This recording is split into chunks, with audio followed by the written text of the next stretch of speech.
Before we start today's episode, I want to tell a story. At the end of last year, the three of us were all together again for the first time in so long to chat, and we put together a pretty great episode, and that episode went up. So I posted the audio, and then I didn't post the video until a few weeks later, but they were both edited, and I posted the video, and I put the video up. And I looked at the video and the audio, the two different ones, and I'm like, the audio is strangely 30 minutes longer than the video version. Guys, I uploaded the raw audio file and just posted that. And then the video version is actually the edited episode. That's not good. For the longest time. So if you listen to our last episode, if you listen to it on Spotify, Apple Music, or any like audio streaming services, you heard a very different thing. Like all of our pre-talk, preamble stuff before we actually started the episode is in there. The like long, awkward pauses while you guys are trying to like figure out answers to things, or like we were like in between talking about stuff. Yeah, it is just there's like a good 4 minutes of dead space throughout. Like if you add it all up together in that recording. All the stuff where it's like, yeah, I'm gonna like commit this crime and do this, and I'm gonna this crime. Cut that. Yeah. Yeah, I think we were feeling very riotous last episode too. No, we were very chill. Remember, no, you were like, it's a chill day today. It's chill. I think we were very spaced, honestly, in that episode. Okay. Well, I mean, it was post-election. I think we were all just kind of hurt. But this is not a political podcast, Noah. I'm not disagreeing with you, but this is not a political podcast. Continue to make it. But yeah, anyways, that's just my fun little thing. If anybody wanted to poke fun at that before we get started, let's get it out of the way. Mistakes happen. I forgive you. Oh, thank you. You forgive me. Thank you. Your forgiveness means the world to me. I did after watching Conclave, I reflected on it, I prayed, and I'm happy to have your forgiveness. I would understand that reference if I'd watched Conclave. It's just it's about the Catholic Church. It's about the Pope and the cardinals and the bishops. Yeah. Can't go well. Anyways, Noah, you want to take it away? Oh, roll the intro.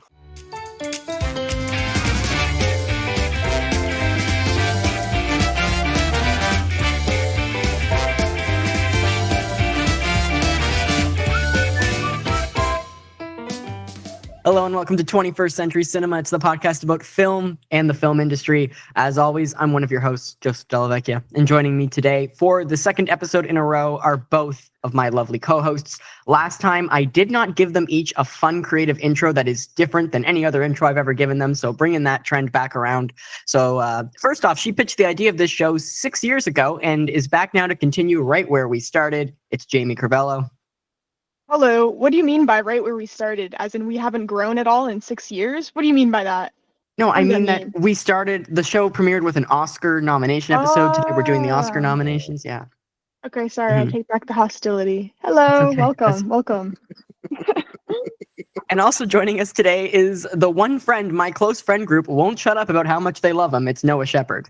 That's really sweet. This is not a lie. This is like the amount of times people like fucking mainly Alexa and Scott talk about how much they love you and Riley.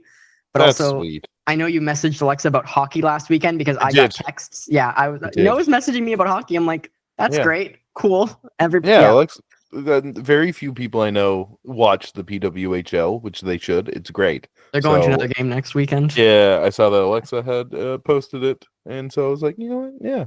So I want to talk about the PWHL. Go Victoire. Noah's like my one only extended outside friend that everybody always loves, and then everybody always wants to talk about as well too. That's sweet. Mm-hmm. I like that. Yeah. My family did also get a kick, Noah, of you saying that my niece looks like my father. You can't tell them that. I can tell people whatever I want. You're like the golden child, okay? You need to understand this. They'll never be mad at you. They love you so much. That's fair. That's fair. I mean, listen, I just call it like I see it. Anyways, hi guys. It's good to see you. Yeah, it's good to see you too, buddy. Yeah, this is kind of a crazy thing with us being on hiatus and all on different coasts. It's really hard usually to get the three of us together, but 2 episodes in a row. Look at that. Have our lives become that depressing these days, or? My frontal lobe is now fully developed, so it's all just, I got nothing better to do. You haven't turned 25 yet. Oh, yeah, you just turned 25 the other week. Yeah. Yep. It's weird because I always do like the math in my head of like I'm a year older than you, so I'm like I'm still 25, so you're not 25. No, your birthday's in January. Yeah. How was your birthday, Noah? Good. I play board games, which Very is my nice. favorite thing to do. So that was very nice. Mm-hmm. Riley made me a Kinder themed birthday cake. Oh, that's nice. Yeah, I like Kinder chocolate a lot, so that was great. When you eventually come back to Ontario one day, we'll have to take you. Jamie took us when we were visiting Ontario for the holidays to a board game cafe in her neck of the woods in Hamilton, and it was a really awesome board game cafe, and we had a lot of fun. We were there for like 2.5 hours. Yeah. No, that's awesome. Board game cafes are great when you get a good one. Exactly. I was about to say they're very hit and miss, and I haven't found a good one in I think ages. I heard the one in Waterloo is good. I just haven't been to it, but I've heard it's good from multiple people. I think Jamie also said that too. Yeah, but then you have to go to Waterloo. I don't go to Waterloo. I've never been there. Somebody else told me that the Waterloo. I've heard from like 3 different people that the Waterloo one in Ontario. Be associated with Waterloo. Yeah, even like whatever. I'm doing grad school applications in big math schools, Waterloo, and all my professors are like, "Why didn't you apply there? Why are you not applying there?" And I have to tell all of them like, I do not like that city. Don't make me live there. I do not want to live there. Yeah. No, it's not fun. I have to go there for work sometimes for client visits when I'm in Ontario because we've got some clients out there, and it's not a fun city. I agree. You also got to drive on the 401 to get there. No, the 401 is crazy. I laughed though so hard when Noah came down for the wedding and we picked him and his partner Riley up, and we had to go onto the 401 to get around to the highway to get back onto the 403. Riley was just like in awe of what our highways were. Yes. Compared to Newfoundland, because the 401's just freaking huge. We have one highway. Yeah. It's called the highway. Well, no, we have the Trans Newfoundland highway. There's like little ones that branch off. I don't understand how you guys have the fucking Trans Canada when you have to fucking stop to take a fucking ferry to the other side. You guys don't have the Trans. It's a symbolic Trans Canada. Anyways, as I mentioned before, 6 years ago, we started the show and we kicked it off with a breakdown of the 2019 Academy Awards. And if you haven't listened to that yet, don't bother. It's our second worst episode of this show because we didn't know what we were doing fully. What's the worst episode? We've talked about this before. I think Jamie and I both agree on what the worst episode of this show has been. What is it? I forget. It's the Pixar Theory episode. I think it's 8 or 9. It was just very worst. Like read from script. So context and backstory is that we in the beginning of the podcast we were like really trying to like grow it and everything, and so we put up a poll on our Instagram and kind of let followers pick what our next episode would be. So we let people pitch ideas, and then we took like whatever we had and we put them into a poll. And for some reason, like there were like 3 other topics on there that I was like, these would be great. This is probably what we're gonna get. These are gonna be such great topics. And people picked the Pixar Theory, and we were like, okay, we'll try to make something out of it. We made like a 20-minute episode. Like it is our shortest episode. It is our worst episode. Like there's nothing really to talk about the Pixar Theory. I'm sorry, like there isn't. Sure. And so that is our worst episode of this show. I will apologize because I think that was my suggestion. I know it wasn't yours. It was prior. I think it was one of Jamie's friends from high school at the time. I do know that. I don't remember which one it was, but I do remember that it was one of Jamie's friends that asked us to do the Pixar. Okay, I'll pass the buck. That's no problem. Yeah. I'll have to find out who it is so I can cut them off, I guess. Yeah, exactly. I can go back into the Instagram archives. I can find out who suggested the Pixar. That's a toxic personality. Cut them from your life. Yeah. But yeah, anyways, so that's the worst episode of this show. So don't go back and listen to either of those episodes. Just stick with us right here, right now, as we're going to break down the Oscar nominations, because guys, this is one of the most controversial years in a while. Yeah. No, you have no idea what's going on, do you? Not a fucking clue.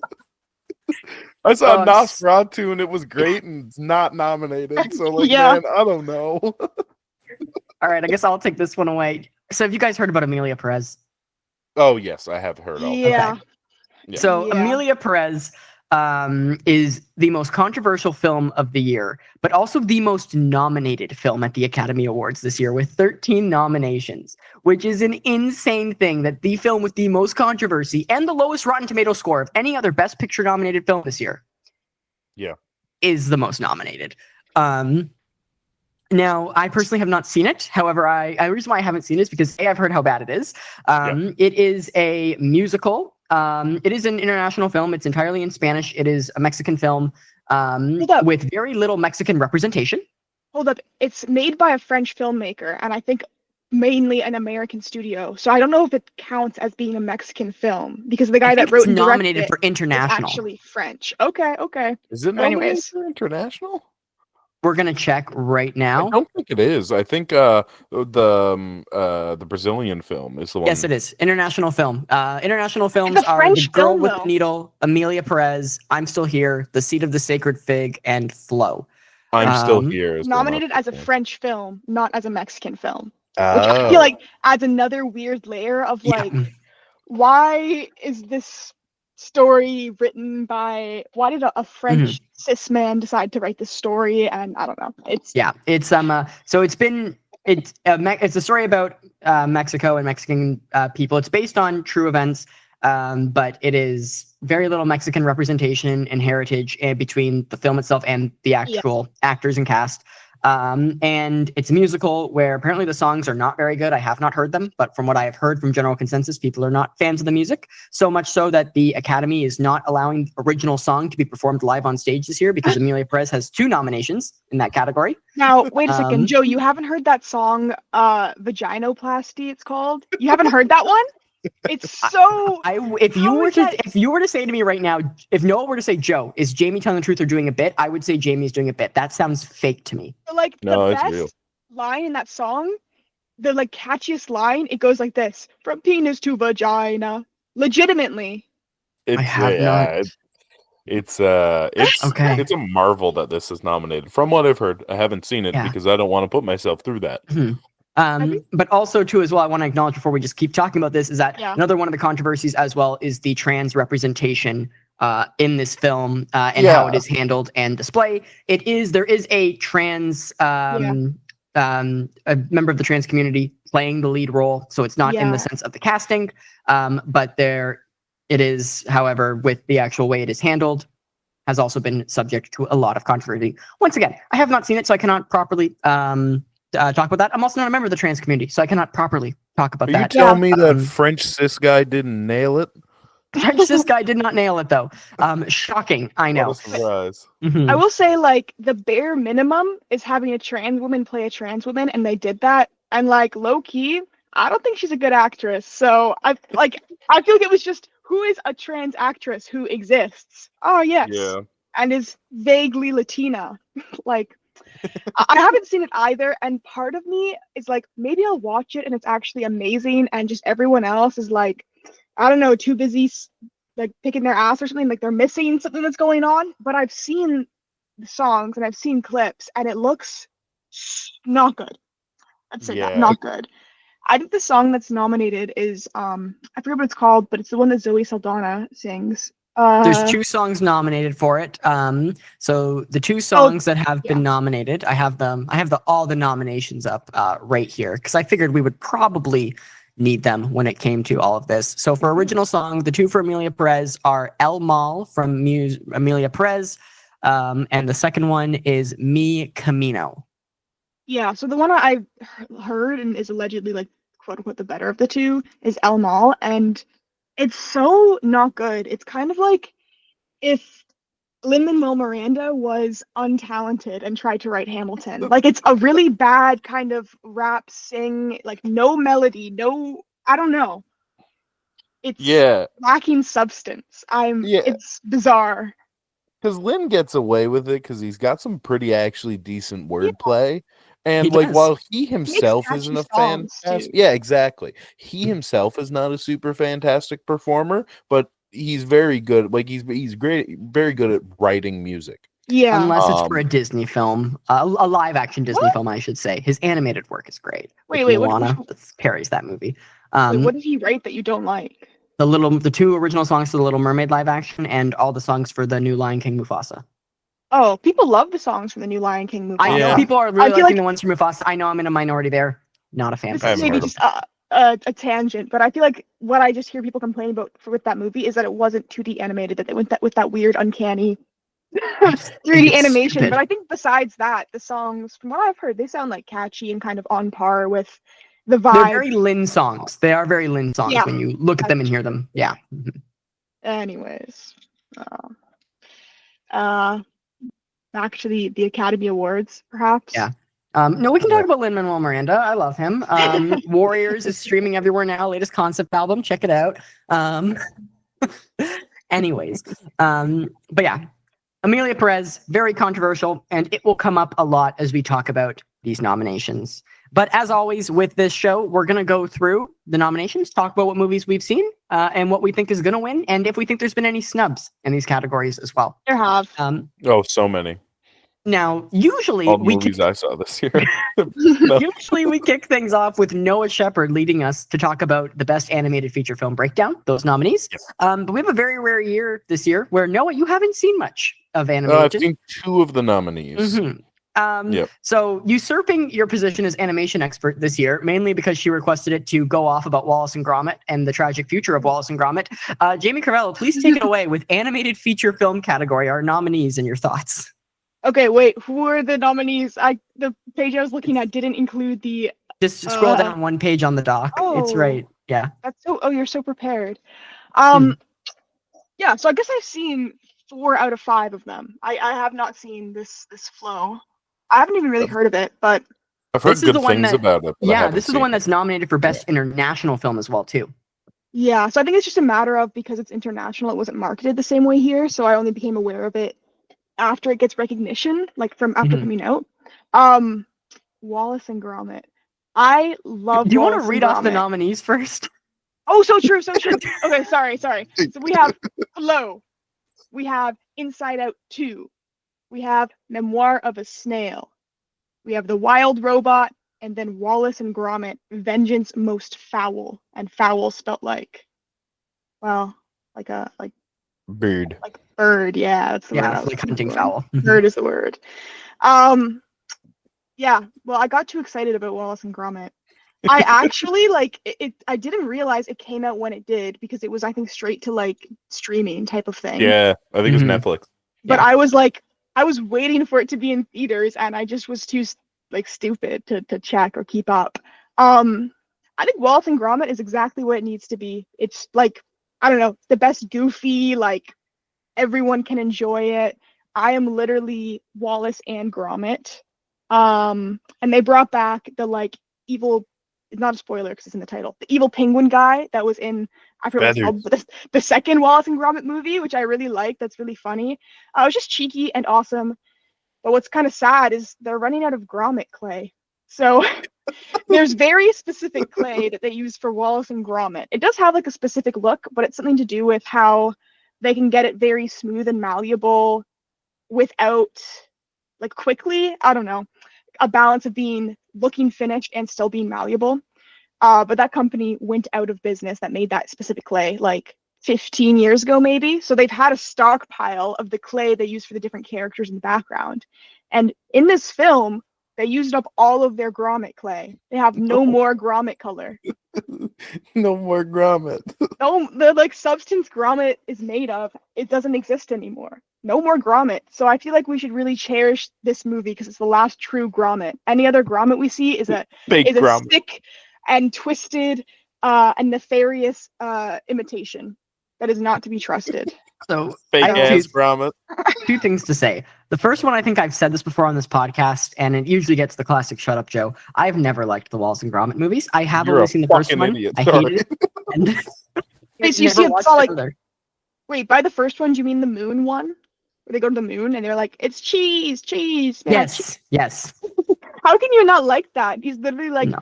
I want lots of cheese. Do you think the moon is made out of cheese? And then they go to the moon, and it is.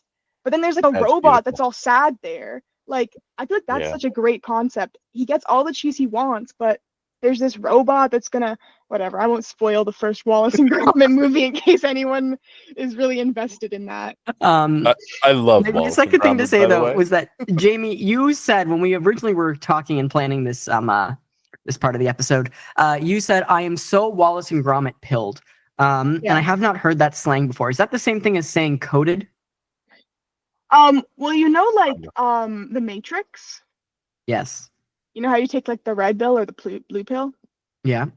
So it started off as like incels or like people that are Okay, I've heard red anti-society being pill. like, Yeah, I've heard that. Mhm. So it's just a play on that it's like, oh, I'm so like Okay. I've taken this thing and now it is so ingrained into me and I have an understanding that everyone else has not awakened to.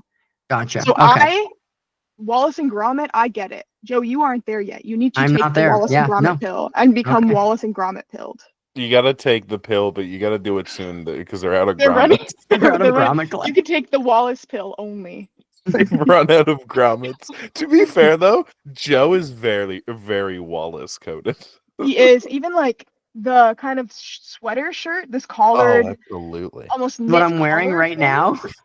Yeah, Did I show? Wallace would wear I picked that. this today. I'm like, I'm gonna look good for the podcast episode. This is the only thing I have going on today. I was like, I'm gonna look good for this episode. I'm gonna wear this nice new sweater that I got for Christmas, this cardigan, and Yeah. turns out I've set myself up. Oh, this isn't Yeah. hate. Like Wallace is No. spiffy. He's always got that nice sweater vest on. He's like Wallace is the human. I only saw this movie once, Yeah. many moons ago. Wallace Yeah. is the human. Yes. Okay, yeah. It'd be messed up if the person was named Gromit. Actually, That- I don't that- know. I guess that that would might be a be normal funny, name though. for Like, for I could see the that. UK. British people might be out here being named Gromit. I don't really know. That's true. Who knows? It's But okay. to name most your of our- dog Wallace seems messed Most up. of our Europe listeners are in Germany, so you're not annihilating any audience right Well- now. I don't think. I hope we're Gromit not could be annihilating them. Right? Yeah. No. Fuck. Wrong word. Feels like, This is you're not almost as bad still as the in time I Europe. said Knuckles the enchilada. We're not a political podcast. We're not annihilating anyone. Move on. Okay, another claymation movie, Memoir of a Snail. For the longest time, I kept seeing clips, and I was like, "This looks so amazing," and I watched it, and it is. It's really awesome, and it's very like touching and relatable, and like I don't know, I really like it. The only thing about it, it makes it seem as if, like Canberra, it makes it seem like if you live there, you're living in like the 1930s, like pure poverty, everything's gray and depressing there. And I learned that it actually does not take place that far back in time. It's like semi-modern day. It just like looks so abysmal the way they made it seem like living in Canberra is. But yeah, I think it's a great movie that honestly, out of all of these, I think the ones that deserve it the most, I haven't seen Flow. But I do feel like Memoir of a Snail kind of deserves it. The Wild Robot is really great as well, but Memoir of a Snail, I feel like I keep saying it weird, is more it's different than like things that are normally nominated. And it's also like it's a different type of story, it's a different type of art.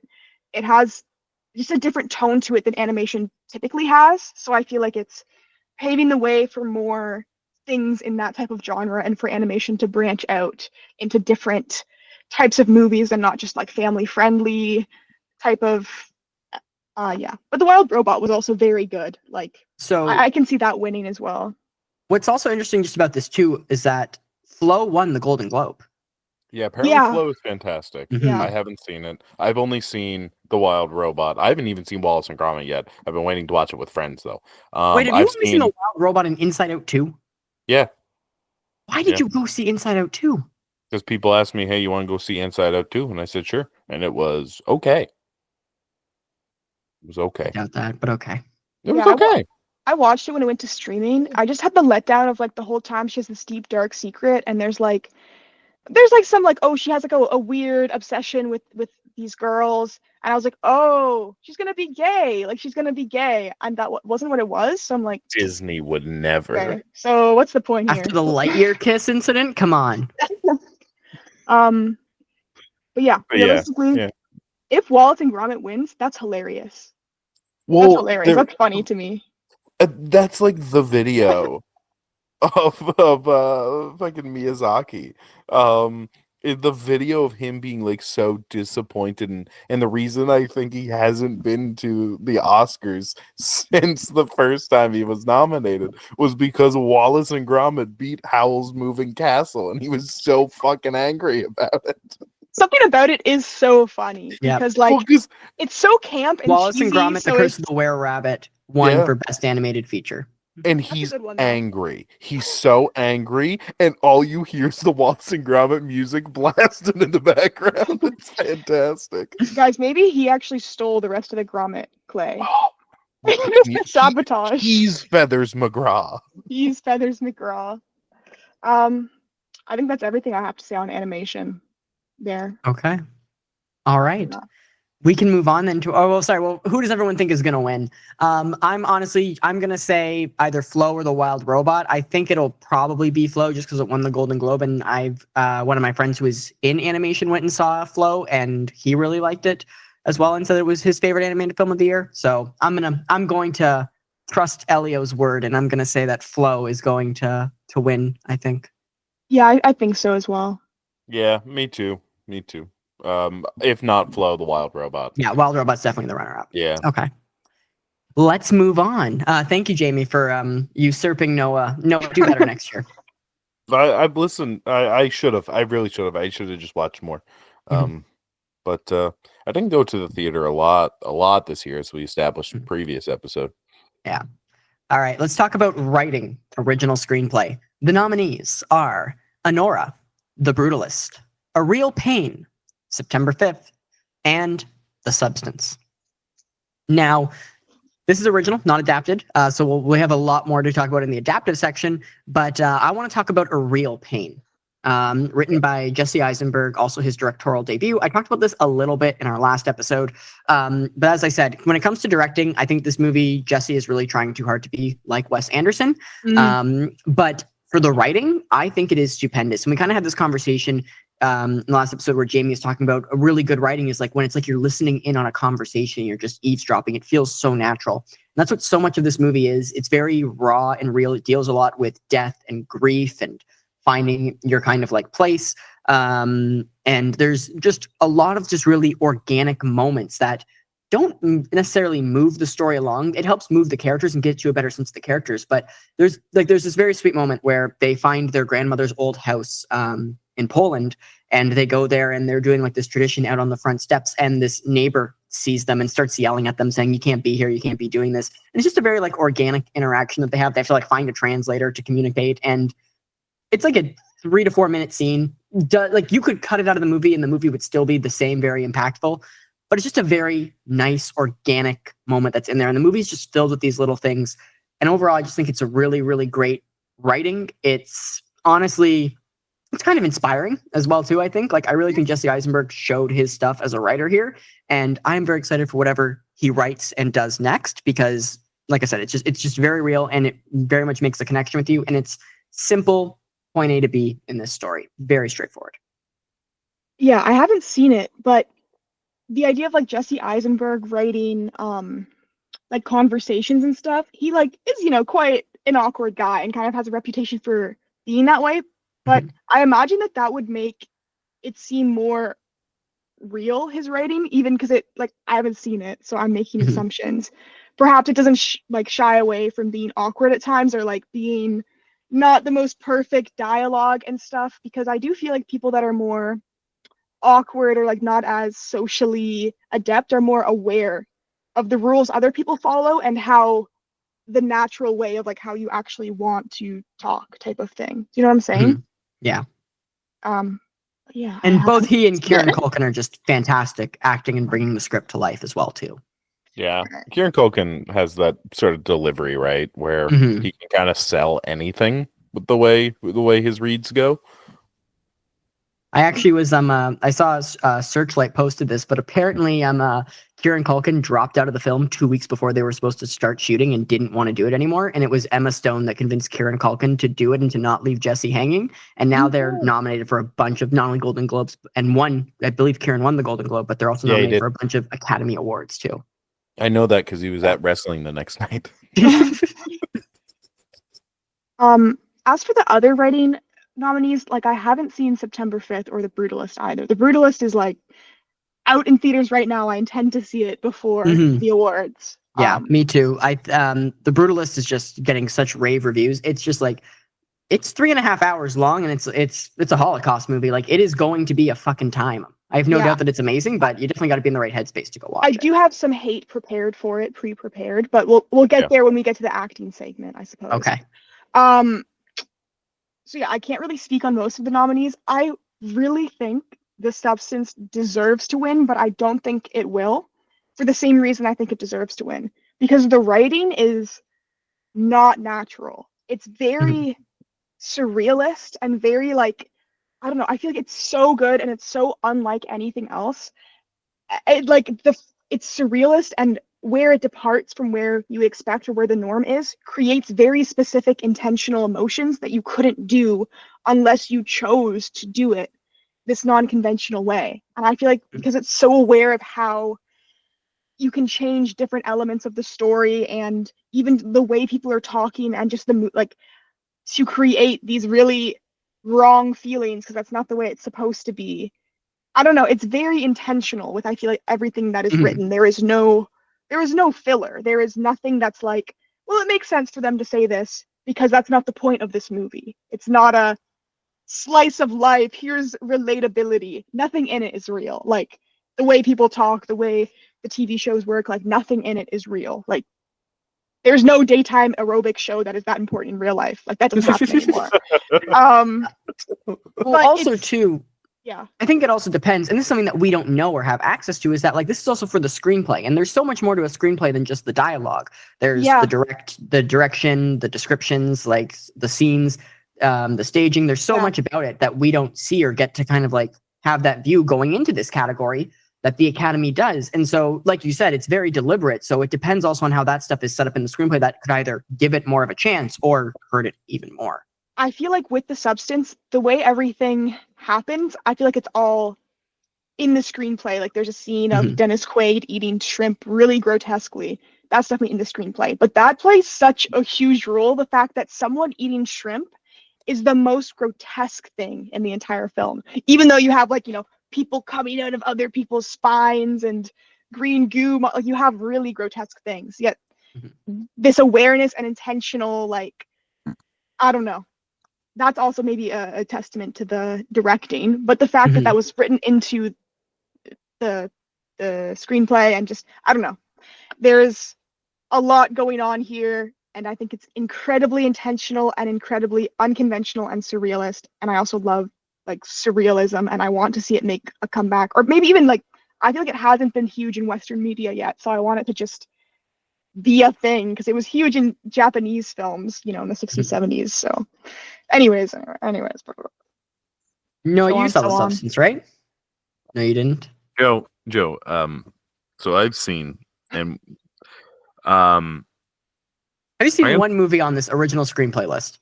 Sure haven't. And I actually was looking, and I have seen. Let's see. One of the Best Picture nominees. I have seen not only one of the Best Picture nominees. I have seen three of them, all of the movies listed here, and two of them we've already talked about in animation. What's the third? Wait. Let me guess. I have to guess quickly. It'll be obvious. Yo, you saw Dune Part 2. Yeah, I saw Dune Part 2. Yeah, hell no. My eggs were in the Nosferatu basket, and the Academy has never respected horror, which is why, although I would love to see The Substance win, I don't think it will. I guess before we move on from the original screenplay writing, Anora also deserves to win, and I can very much see it winning. I think they're going to give Anora either this or directing. They're going to give Sean one of the two, so it's properly acknowledged. That's what I think is going to happen. But yeah, it's also like different from what has existed and what does exist. So it's does really well at being new and different, and I think that's really important to, I don't know, recognize and be like, hey, this is just as valuable as these other things that are maybe a bit more formulaic. Like I'm kind of expecting The Brutalist to be like, okay, another Holocaust movie. Like there's certain things that happen and there's a certain vibe that is always cultivated, and even down to like the structures of the story and stuff. And just from the trailers and what I've seen about it, I'm sure it's a great movie, but there's always these movies every year towards the Oscars that it's like, oh, it's like one of those movies. Like it has the same vibe as all these. It's nothing that I'll remember in 5 years as being great. Not to say there aren't World War II movies that are like that, like that are special and genuinely different. And anyways, I'll stop rambling. No, but you're right. I mean, like we do get, quote unquote Oscar bait every year, and one of the best ways to do that is a Holocaust movie. Yeah, everybody wants to be Schindler's List. Yeah. Well, and they will always be compared to Schindler's List too. Yeah, that's true. Yeah. Alrighty. Next up, still keeping it with writing, we're gonna talk about adapted screenplay. Our nominees are A Complete Unknown, Conclave, Amelia Perez, Nickel Boys, Sing Sing, and Bentley. So I talked about Conclave last time. No, we know you didn't. Jamie, did you get a chance to watch it by any chance? no, but what I've Okay. seen, I think it's overhyped. Disagree, but I need you to see it so we can properly discuss that. But Yeah. I think it's my favorite movie of the year. I really loved it. I thought it was really, really well done. I'm also a big Ray Fiennes fan, so and I believe he's still been robbed from Grand Budapest. So yeah, I think it's really, really great. Really great story. The way it's told, the acting, just everything about this movie is very, very well done. We've already talked about Conclave, though, before. What I want to talk about is the movie that Noah and I had a bit of a disagreement about that we hadn't seen yet last time, A Complete Unknown, the Bob Dylan movie. Yeah. I went and I saw it. How was it? It was good. It was good. Now, there is the critique that so they don't shy away from the fact that Bob Dylan was an asshole, but they also just don't really get into it. You learn a little bit about his life, but then it becomes more about like his stardom and rise to fame sort of a thing. And those personal elements are kind of B story. Yeah. And not fleshed out very, very much. However, Elle Fanning and the Latina actress whose name I cannot remember right now, who is nominated for Best Supporting, starts with a J. I will look it up and figure it out. She is absolutely fantastic as well.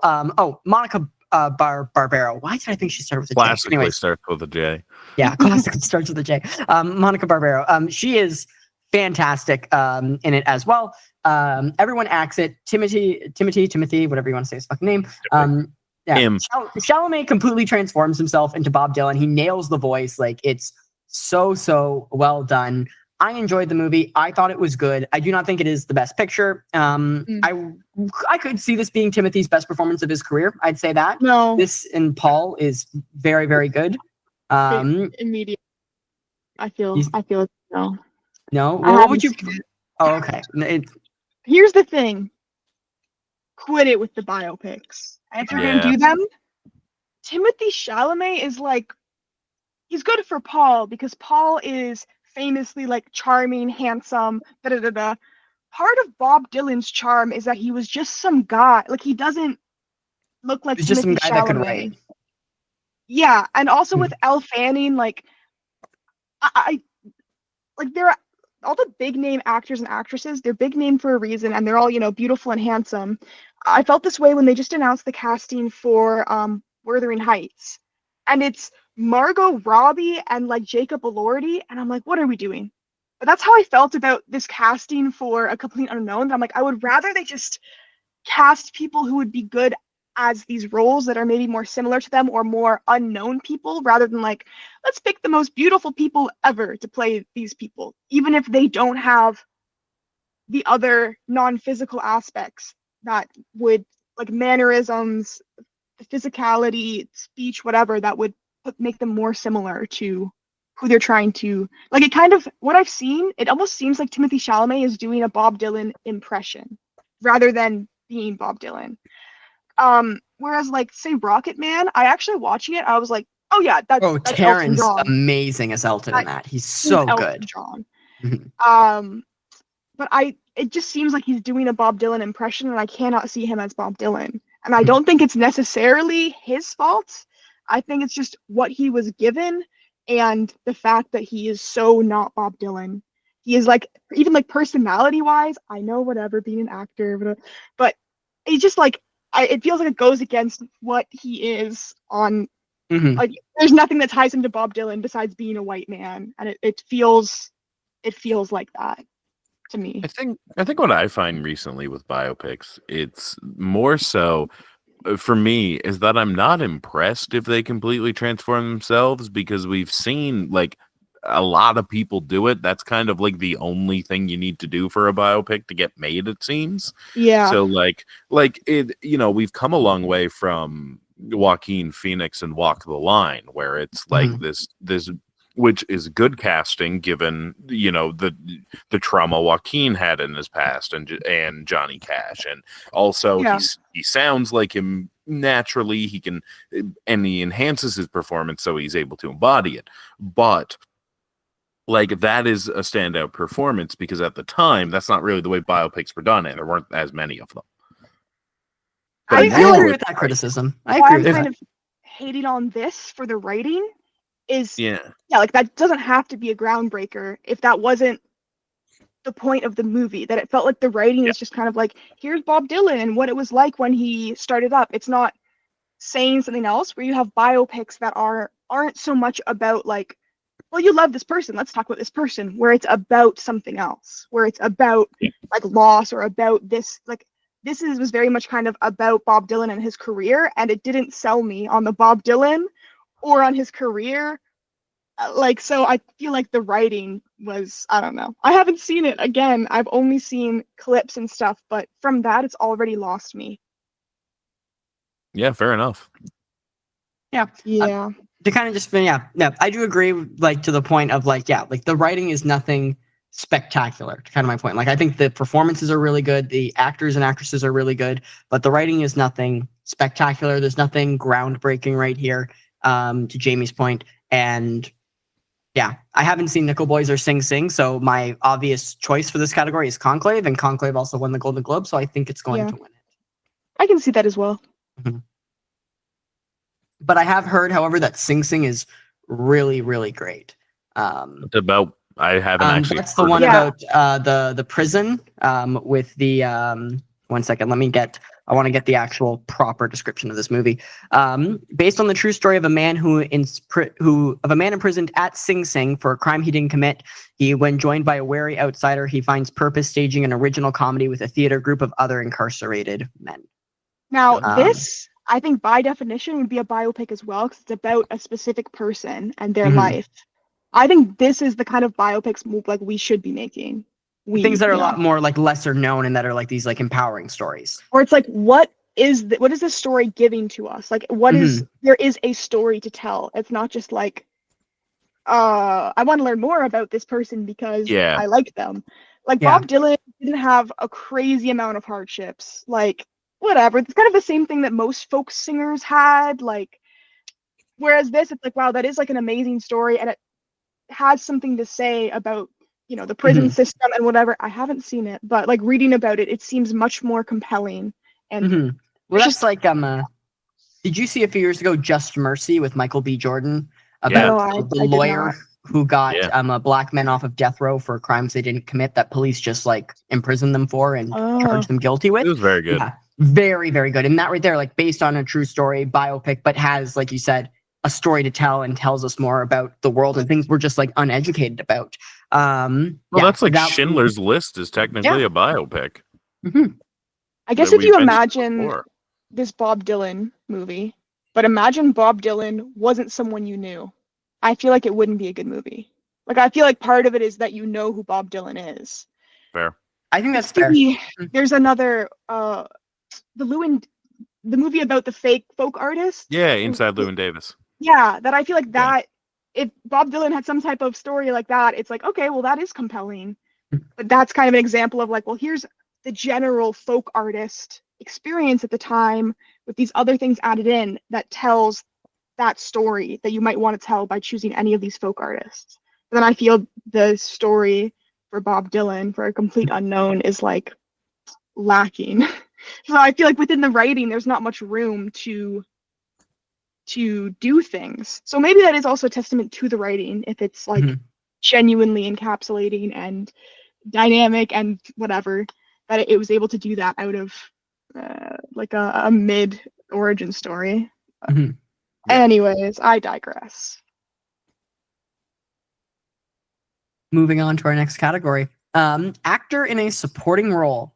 Our nominees are Yura Borisov, if I'm saying that right, for Enora, Kieran Culkin for A Real Pain, Edward Norton for A Complete Unknown, Guy Pearce for The Brutalist, and Jeremy Strong for The Apprentice. We already talked about Kieran. We know he's great. He won the Golden Globe. Edward Norton, I think, is the most forgettable part of A Complete Unknown. Yeah, like he's not bad in it, but he's also like, compared to everyone else in the film, like he really is just kind of there, and his character exists. Like I don't think it's anything outstanding. Jeremy Strong, however, in The Apprentice, and once again, this is me telling everybody to go watch The Apprentice because yes, I know it's a bit scarier now after the election. I'll get political for 1 second here, Noah. What's happening in the world is scary and not good at all. Planes are falling out of the sky. Planes are falling out of the sky, and it's inclusion and equity's fault. But Jeremy Strong is Donald Trump's lawyer in The Apprentice, and holy fuck, that whole entire movie. What makes it so good? And here's like the thing is that it resonates with you just to like this kind of counters what we just said about Bob Dylan and biopics, but like, yeah, you know who Donald Trump is, and that kind of makes people like eerie about seeing this. But this movie just exposes and shines a light and makes you feel like even more how vile he is. Like, hey, a lot of people are like, oh, when he was the host of The Apprentice, like it was fine, whatever. Like he was just like some celebrity guy. No, he's always been awful, and it's just like even more vile. It makes you so sick to your stomach. And like at the end of this movie, I was just speechless. I was in shock of what I saw, but both Jeremy Strong and Sebastian Stan are so amazing in this film, and it's phenomenal. It's my number 2 movie of the year, The Apprentice. Yeah. So yeah, Jeremy Strong though, so fantastic. I would put it down to between him and Kieran. If either of them win this, I'm okay. A note on why this is like a good subject topic for a biopic. It's not just like here's Donald Trump's story. Yeah. It's more like here's a story about it's a commentary piece. Yes. It's a commentary piece, and it's also only on like a specific part of his life too. Like it's not the full thing. Yeah. It's very much on how he became like the real estate mogul and built Trump Tower. Yeah. Mm-hmm. This list of nominees borderline like underwhelming, because most of them like did not stick out and are not like people are not talking about it. People are talking about Kieran Culkin. Jeremy Strong does a great job at like being pathetic and slimy. Like it's so phenomenal down to the way his head is like stuck out and his like the way his eyes shift around, and you know in other roles maybe he's typically pathetic, but he's not always slimy like that. Like it is a great transformation, and I think he does a really good job. And then for Yura Borisov, I mean it was really good. He was really good in Enora, but it was his first role, and it's something I could see that is like the only type of role he could play. So it isn't necessarily a testament to his abilities. Would you say that he's more here because of how well Enora did and how much it's resonated with people versus his actual acting chops? I think he was really good, but I could see in other years he would be nominated, but he would be no chance of winning because normally then it's stacked. But I think he would like get a nomination in other years. But here, like with Edward Norton and Guy Pearce, like I haven't really heard much about their performances, which is kind of telling because I've heard about their co-stars. It's at least nice to see Guy Pearce back out around, because I feel like he's been gone for a long time, or at least out of the spotlight, and he's a good actor. I think anything about his performance.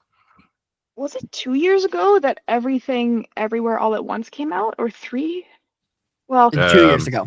Okay. Yeah. I remember when that came out. I'm forgetting the actress's name. Oh my god, and I think I'm forgetting Stephanie? Yeah, who played the daughter?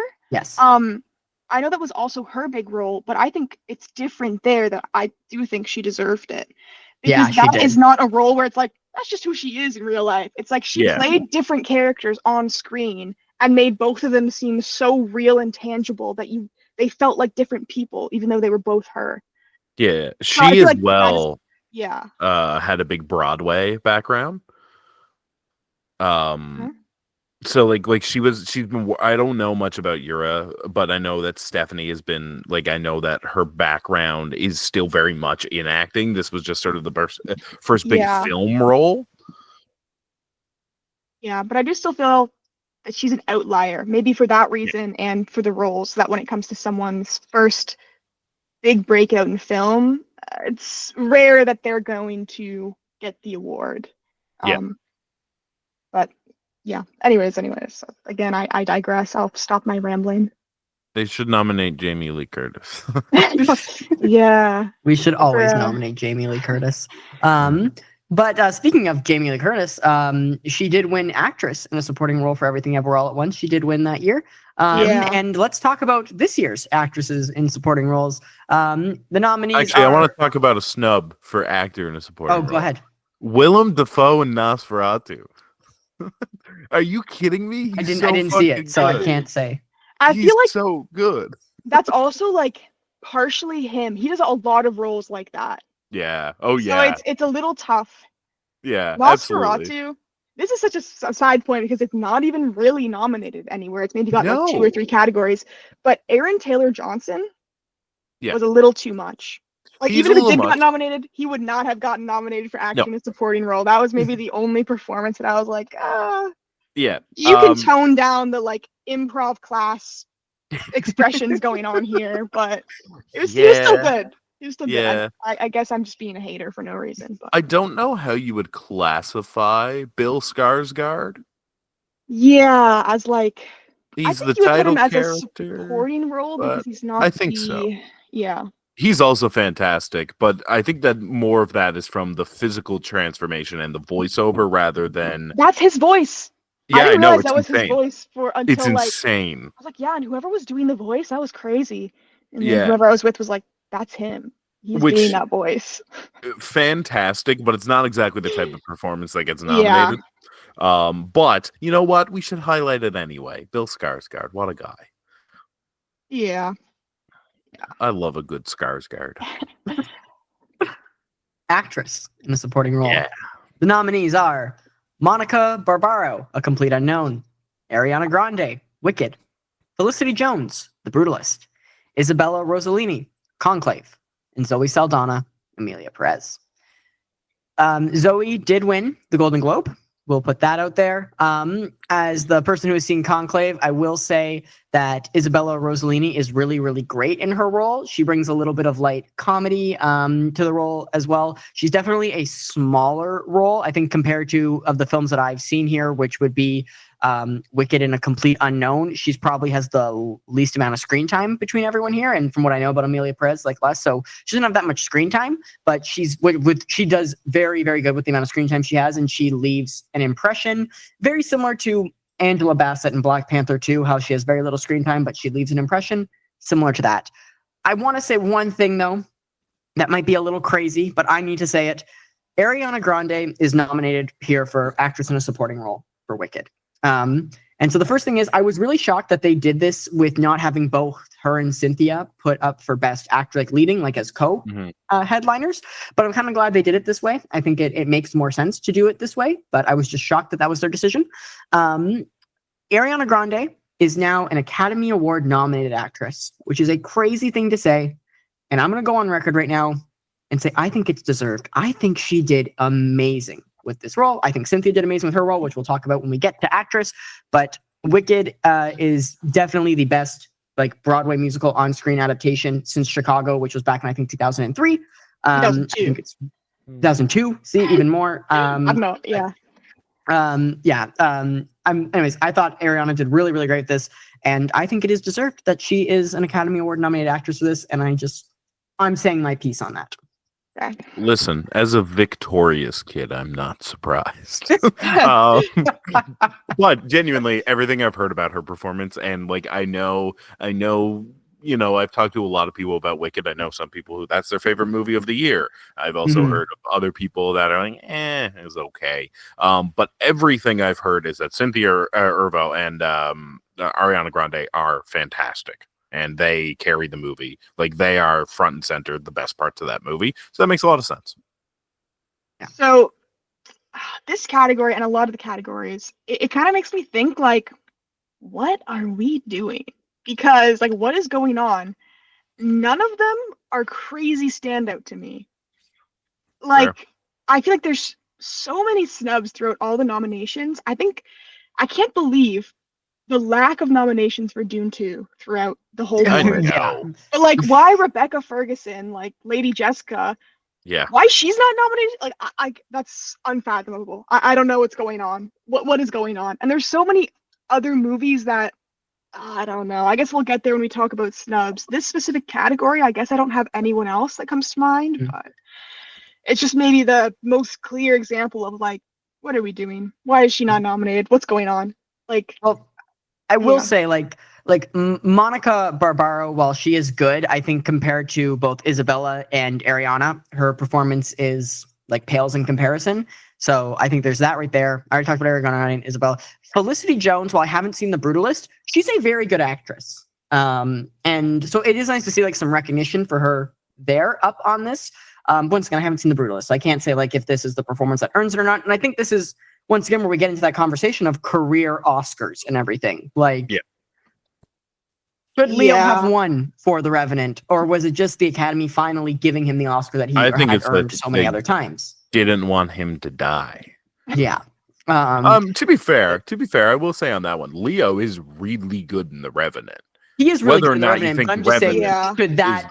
should that have been the year that he won for that performance? I forget who he was up against, but I think I had somebody else who I thought should have won above him. I'd have to go back and look. Was that Adam Driver from Marriage Story? That was not Adam Driver for Marriage Story.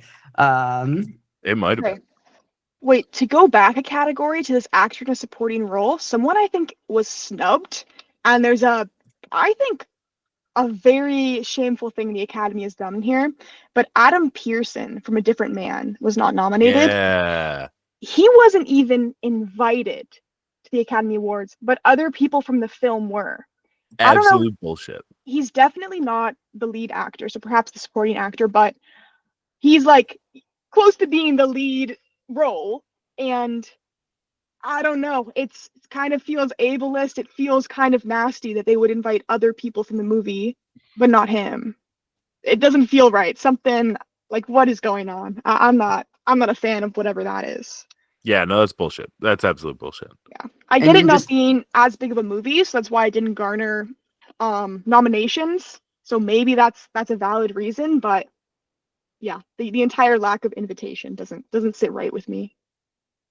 Just for reference here, Leo was up in 2016 for The Revenant, up against Bryan Cranston for Trumbo, Eddie Redmayne for The Danish Girl, Michael Fassbender for Steve Jobs, and Matt Damon for The Martian. So yeah, no, Leo should have won that year. And So yeah, never mind. But my point just being though, like, there are career Oscars, like Jamie Lee Curtis for Everything Everywhere All at Once. Absolutely. That was very much She a should career not have won Oscar. that year. Should not have won that year. But yeah, but like then we get into that conversation too, where it's like, okay, like I see the point of like, yeah, these people deserve to have Oscars, but also like it's really hard. I think the real problem is that the Academy just snubs so many people that should actually be up there or should take that stage. There's also another give Lily huge Gladstone her day. For actress in a supporting role, where is Margaret Qualley? Why is she not here also? Like, what is going on? Yeah. That is no kidding. Like I think she also deserves a nomination for Kinds of Kindness. But again, it's like, oh, that wasn't one of the big movies, so it doesn't garner. Yeah. You know.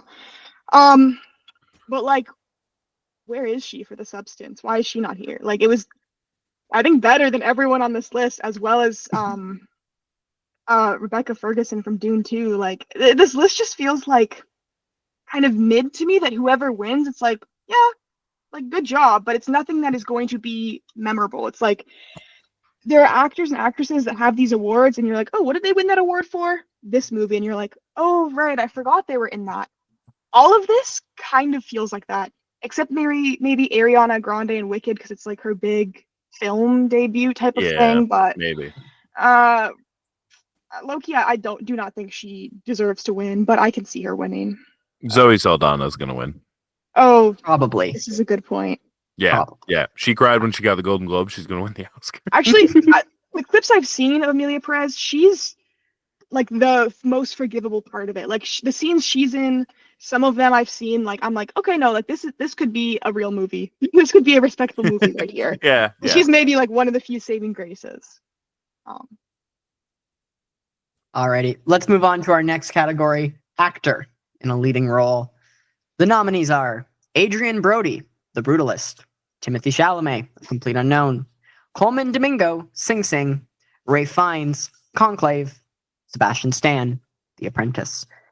Adrian Brody did win the Golden Globe, is kind of the front runner in this category. However, I've talked about everyone else's performances that I've seen here, so I don't think I need to say anything else, just that my personal pick would still be Ray Fiennes. But then I think that also does get into a little bit of a career Oscar possibly, because I think Sebastian Stan has the better performance of this year.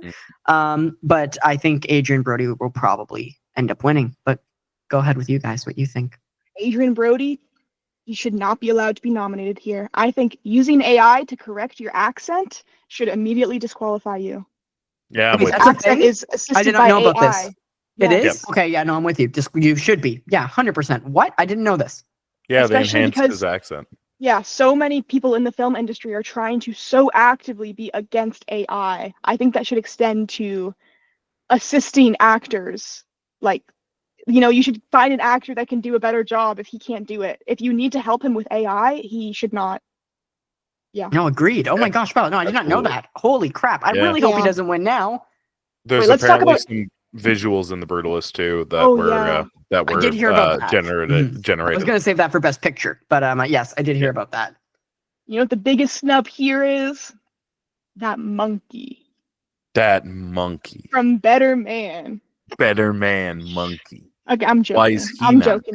Why is he not there? What do they have against monkeys? Where's the monkey? Huh? Where is Realistic. Two huge Is snubs. this going to be like the one clip I pull and make like the Instagram better. reel for this Yeah. episode? It's the fucking you guys just doing Yeah. a bit about a monkey. Where's the from Better monkey Man? movie? It was the best musical of the year. If Adrian actually heard Brody that. can get nominated with AI, why can't an Yeah. AI monkey get nominated? Let's Yeah. nominate the AI monkey. I want a monkey. I think We should there's- probably do an episode about AI in the future. We should probably We should really do a dig into monkey. that. Yeah, we could do so many episodes on AI. We do a monkey episode? Yeah, I would like to do a monkey episode. Just The where we watch all monkeys in monkey film? movies? Monkeys. We could do monkeys film. in film. That could be a fun But also, one. I disagree with monkeys being in film. So Yeah, maybe what's- AI monkeys. That's the conjunction of when maybe using let's monkeys is use- okay and when using AI is okay is That's true. when they're for each other. What about Gordy? Gordy should have been nominated. He was terrifying. Is that the Nope? Yeah, that's monkey? the Nope Oh monkey. yeah. I like Gordy. Yeah. You guys have anything to add to this category of these actors at all? Yeah. Or are we Yeah, just talking about monkey. monkeys now? I have real snubs that like Yeah. Timothy Oh, Chalamet okay. should not be nominated for Complete Unknown. He should be He nominated should for be Dune nominated too. for Dune. Yeah. Yeah. Yeah, Yeah. Mhm. absolutely. Oh, wait, who was I just thinking of? Oh, what's his name? Nicholas Holt. From Yeah. Nosferatu. Oh, I've never heard he's seen fantastic. someone seem so terrified without like making a scared face or making like a screaming sound. Like You And can there's such a- feel his cold Mhm. sweat. you feel everything, and especially because it's such a range of like, he goes in with, you can tell that he wants to be optimistic at the beginning, but he has the fear the whole time. But you can tell Yeah. the exact mix and ratio of the emotions and how it changes over time. Like It's so he was fucking incredible. good. So good. I think he deserves to win, but he's not even nominated, bro. No, I What know. are we Go see Nosferatu. Everyone go watch it. Have you guys seen The Great on Prime with him and Elle Fanning? TV No, show but I've about heard it's Catherine the good. Great. It's very great. They're Yeah. both fantastic in it. But I was just gonna say, yeah, like Nicholas Holt, very good actor. I've heard he's amazing in Nosferatu, and I'm very excited for him to be Lex Luthor in the Superman movie Nicholas this Holt is good in X-Men. Like he's been good for a long summer. time. Mhm. Here's the thing. I don't like him. So that's why Oh. the fact I loved him in this role, I'm like, this is amazing. And I wasn't too busy being bothered by him being there is a testament to like I did not Fair see it enough. as him. Something about him, I'm just like, I don't know. There's something there that's I cannot describe what it is, but I'm not The like ick. literally yes, and I don't know where it came from. I feel like maybe he reminds me of certain people I know in real life that I do not like, so maybe Mhm. his mannerisms or the way he looks or something, which is just an unfair way to judge someone. But But it happens. I didn't feel that way in Nosferatu. At first, I was like, oh, like, why did they hire him, bro? What's going on? And I watch it, and I'm like, oh my god, I didn't even think about it.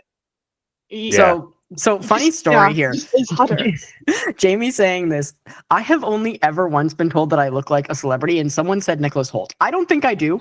Okay. No. One person, like in 2017 or 18, said to me, "I think you look like Nicholas Hoult from the X-Men movies." And Jamie just be like, "I don't like Nicholas Hoult. Something with the way he looks and reminds me of people that I know." I'm like, Jesus. Okay. I don't think you look like him at all. Like No, the phenotype he is. Mhm. I know at least I can list like 2 or 3 people that are in that phenotype that I really have an issue with. You are not in that phenotype, bro. Yeah, so I'm no. not. He not looks worried. tall. I just think that was like really funny when you He said that, looks and I'm tall. like, Maybe oof. that's it. Maybe I have an issue with Hull. Yeah, you're like, I don't want tall people. But he has a posh accent, so maybe He that's does. it. That's why I don't trust him. Mm. Oh, that's I don't true. think I trust anyone with a posh accent when I come to think of it. That very well might be it. You got Scottish in your veins. That just makes Yeah, sense. maybe that's it. An instinctual distrust. Your ancestors are just My screaming. ancestral, yeah. Ancestral rage. Yeah. The bagpipes start playing in the back of your mind. Whenever anyone has a posh accent, yeah. I'd like to see Coleman Domingo in this. I haven't seen any of these movies. I just like him, and I think he has been talked about enough over his career, so I'd like to see him win. I do. My cousin saw Sing Sing and raved about it to me and how amazing Coleman specifically is. So I have no doubt that Coleman deserves to be here, and it would be nice to see him win. I just think because Sing Sing hasn't been that popular, that much talked about. Yeah, I think the deck is stacked against him. But yeah, no. I think if any of these people won, except for Adrian Brody, now I know about the AI thing. Like Timothy, I do agree should be nominated for Dune over A Complete Unknown. But if he won, he's a very good actor. Okay, I wouldn't be that upset about it. If Coleman won, I think that's great. If Rafe won, yay. And if Sebastian Stan won, well deserved once again. So I think really, as long as Adrian Brody doesn't win this category, I still have faith. Adrian Brody's probably going to win the category. Yeah. When was the last time we had a person of color win Best Lead? I'm just checking. It could be recently. I just, off the top of my head, Will Smith in 2021. Jesus, fuck that year. What did Will Smith win for? What? King Richard, the tennis movie about the Williams sisters, and then that's when he slapped Chris Rock, and then they banned him. So next year, to present Best Actress, they asked Harrison Ford to present it. So Harrison Ford presented Best Actress at the Oscars in 2022. It was also that year. That year, you also had Denzel Washington for the Scottish play, which, like, come on, he's so good as that. Denzel, you love Denzel. I like Denzel as an actor, but also what I like about Denzel is his delivery of Shakespeare, which is just wild and fantastic. Wait, he can sell it. Hold up, talking about Denzel, like he's also a snub, I think, for Best Supporting Actor. Yeah, absolutely. Like that. What was Denzel in this year? Gladiator 2. Yeah. Oh, and he was like, there were whatever. I hate on these sandals and sword type movies, maybe too much. But like, I genuinely enjoyed some of the performances, and he was, cream of the crop there. Like, yeah. Denzel's always fantastic. I think deserving of a nomination at least. It's very difficult to find a bad Denzel role. You can find bad Denzel movies. Think also too. We watched in like high school. We watched the one where he needs the health insurance money, but he can't get it for his kid, and so does he hold like the hospital hostage? I think. Gosh, now I'm like half remembering this movie. But anyways, he was very, very good in this film that I cannot remember now. The name of Denzel movie where he holds up a hospital. Yes. It's called John Q. He's very, very good in that, and I really liked him in that role. It's from 2002. John Q. There you go. There you go. Cool. Everybody, I didn't make up the holds up the hospital part in my head. Moving on. Yeah. Actress in a leading role. The nominees are Cynthia Erivo for Wicked, Carla Sofia Gascon for Emilia Perez, Mikey Madison for Honora, Demi Moore for The Substance, and Fernanda Torres for I'm Still Here. Now, I'm Still Here is a much smaller film that kind of came out of nowhere with getting some nominations, but I saw a lot of the film Twitter community very happy and excited about that. I have not seen it. But from what I understand, Fernanda Torres really does deserve to be in this category. I'll let Jamie talk about Demi Moore and The Substance. Demi also did win, or Demi. Am I saying Demi? Fuck. It's Demi. I've been saying Demi for years, and only it during Demi? these Okay, nominations. Look at like, that. And the winner actually is Demi? Demi Moore. I'm like, what the hell? Anyways, No yeah. way. So Okay. but I believe she won one of the Golden Globes as well. Yeah. And I've said before, Cynthia is really, really great in Wicked, and I think that is also deserved right there too. We talked already a bit about the Amelia Perez controversy and how Jamie kind of went off about the actual acting in the movie, and then Mikey Madison and Honora, from what I understand, is just next level. Incredible, yeah. And she's like really in the past few years, she's been in a few movies, but I swear before that, like she's kind of come out of nowhere and been a powerhouse. So I would like to see her win. I do think Demi Moore deserves it, but I would really like to see Mikey Madison win. With Carla Sofia Gascon, like. Do we think the Academy will give it to her just because it's the first ever time a trans actress has been nominated? That's a reason that they won't give it to her, especially with everything that's going on in America right now. That there's such a that will honestly go either way. I feel like if she does get the award, I think people, even if she gets it because of her talent, people will hate on her because they'll be like, well, they just gave it to her. Like, so I don't even want that testament being spoken about because is she the next Pia Zadora? I see so much hate going towards her if she does win, and like she was not bad, but like not like I can think of two people that should have her spot on this list, and it's Zendaya and Zendaya. For challengers and challengers. Yeah. I also want to throw a name out there for snubs. I like that we're talking more about the snubs than the actual nominees this year, but because a lot of the nominees there are so many snubs. Crazy, yeah. But I will continue to talk about this movie, Nosferatu. I have never done a 180 on an actor like Lily Rose Depp. I thought she was an untalented nepo baby that had no right being cast in any movie, and then it turns out she's fucking fantastic. Yeah. She's absolutely fantastic. I didn't even know she was in Nosferatu. She's the main character. Yeah, I think she deserves to win by a long shot. And yeah, the fact she wasn't even nominated. It's crazy. Like all the stuff she does is like, oh my god, her face just does that. What is going on? And down to possession scenes. Scenes. My god! I'm just like she goes so forward, and it's so like, she's like it's. They don't need help with any sort of like, use this thing to levitate her. Use this to make her face look not right. She can do that, and then even when it's like more subtle emotion, you can tell when she's I'm forgetting the name of the other family of Aaron Taylor Johnson, but when she's near him, you can tell the entire time from her facial expression, she's aware he doesn't like him, but aware that she has to play nice because whatever. And just from like very subtle movements. But yeah, like such incredible range, and she's like so good at the small things and the huge and the large things. Like, yeah, I think she deserves to win this year. If she was nominated any year in the past 10 years, she would deserve to win. Like that's maybe the biggest snub. It's wild. I mean, her performance is next level in that movie. It's and I understand that gothic horror is not going to be everybody's cup of tea, so I can see why it didn't get as many nominations as it should have, in my opinion. But her performance is undeniable. Cynthia Erivo, whatever. I'm not Wicked's biggest fan, but she is really great in it. She is something else. You know what? I'm saying it. I think Demi Moore is going to win. That would be great. That would be cool for The Substance. Yeah. I also do always like seeing like the point of The Substance is kind of this, but seeing older women nominated and win, because it is always like most women that are nominated, I forget the ratio, but it's something like 60% are under 35, whereas for men, though, it's like 65% are over that age, and it's like, well, what's going on here? Why is this happening? So it's nice to see someone. She's not even older. She's like, but that's the point of the movie as well. So it's nice to see her being given the respect and the like recognition that she deserves. Yeah. Absolutely. Yeah, she's 62. I thought she was younger. Yeah, I would have thought she was younger too. Admittedly, she has had work done as well, which is kind of funny that she's in the movie with, but no comment.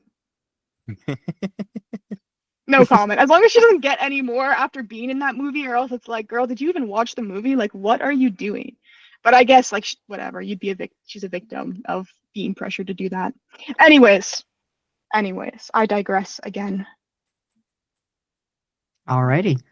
Moving on to directing. And this is where I have my biggest snub. No, I feel like it's where you also have your biggest snub too. I have two biggest snubs. Two biggest snubs, okay. But nominees for directing are Jacques. It's a French last name. I don't know how to say it. But Audiard. Thank you, Jamie. For Emilia Perez, which, as we talked about, is French for Mexico. Sean Baker for Enora. Brady Corbet for The Brutalist. Coralie Farget for The Substance, and James Mangold for A Complete Unknown.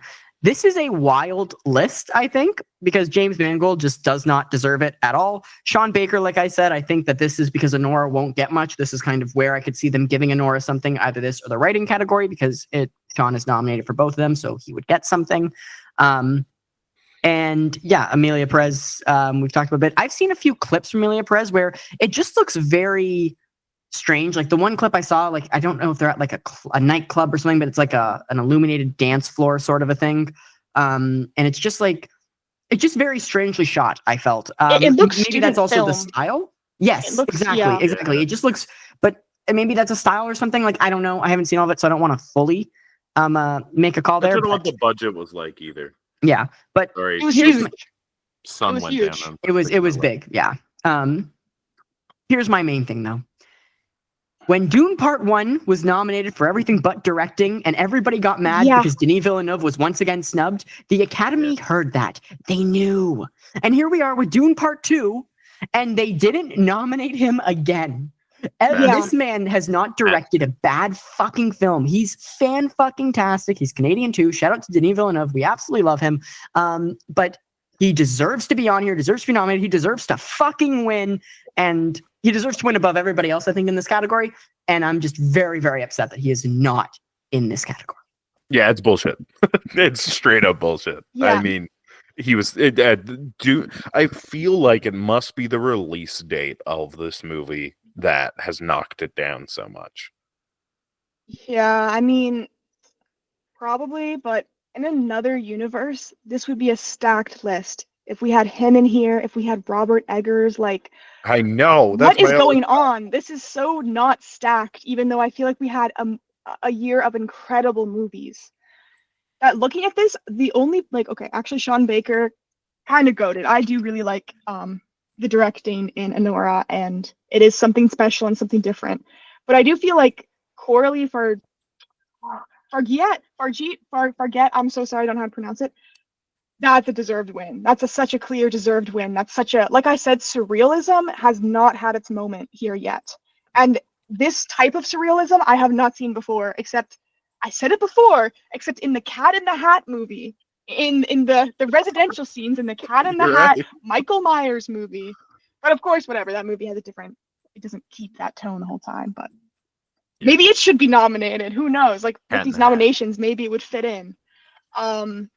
But I think that's such a deserved and such a clear winner, but I have a feeling it's going to be Mr. Emilia Perez, because I do not know what's going on here. If there's some type of familial connections going on, some type of payment going on, because it's so unrealistic, the amount of nominations. Like it's bizarre to me.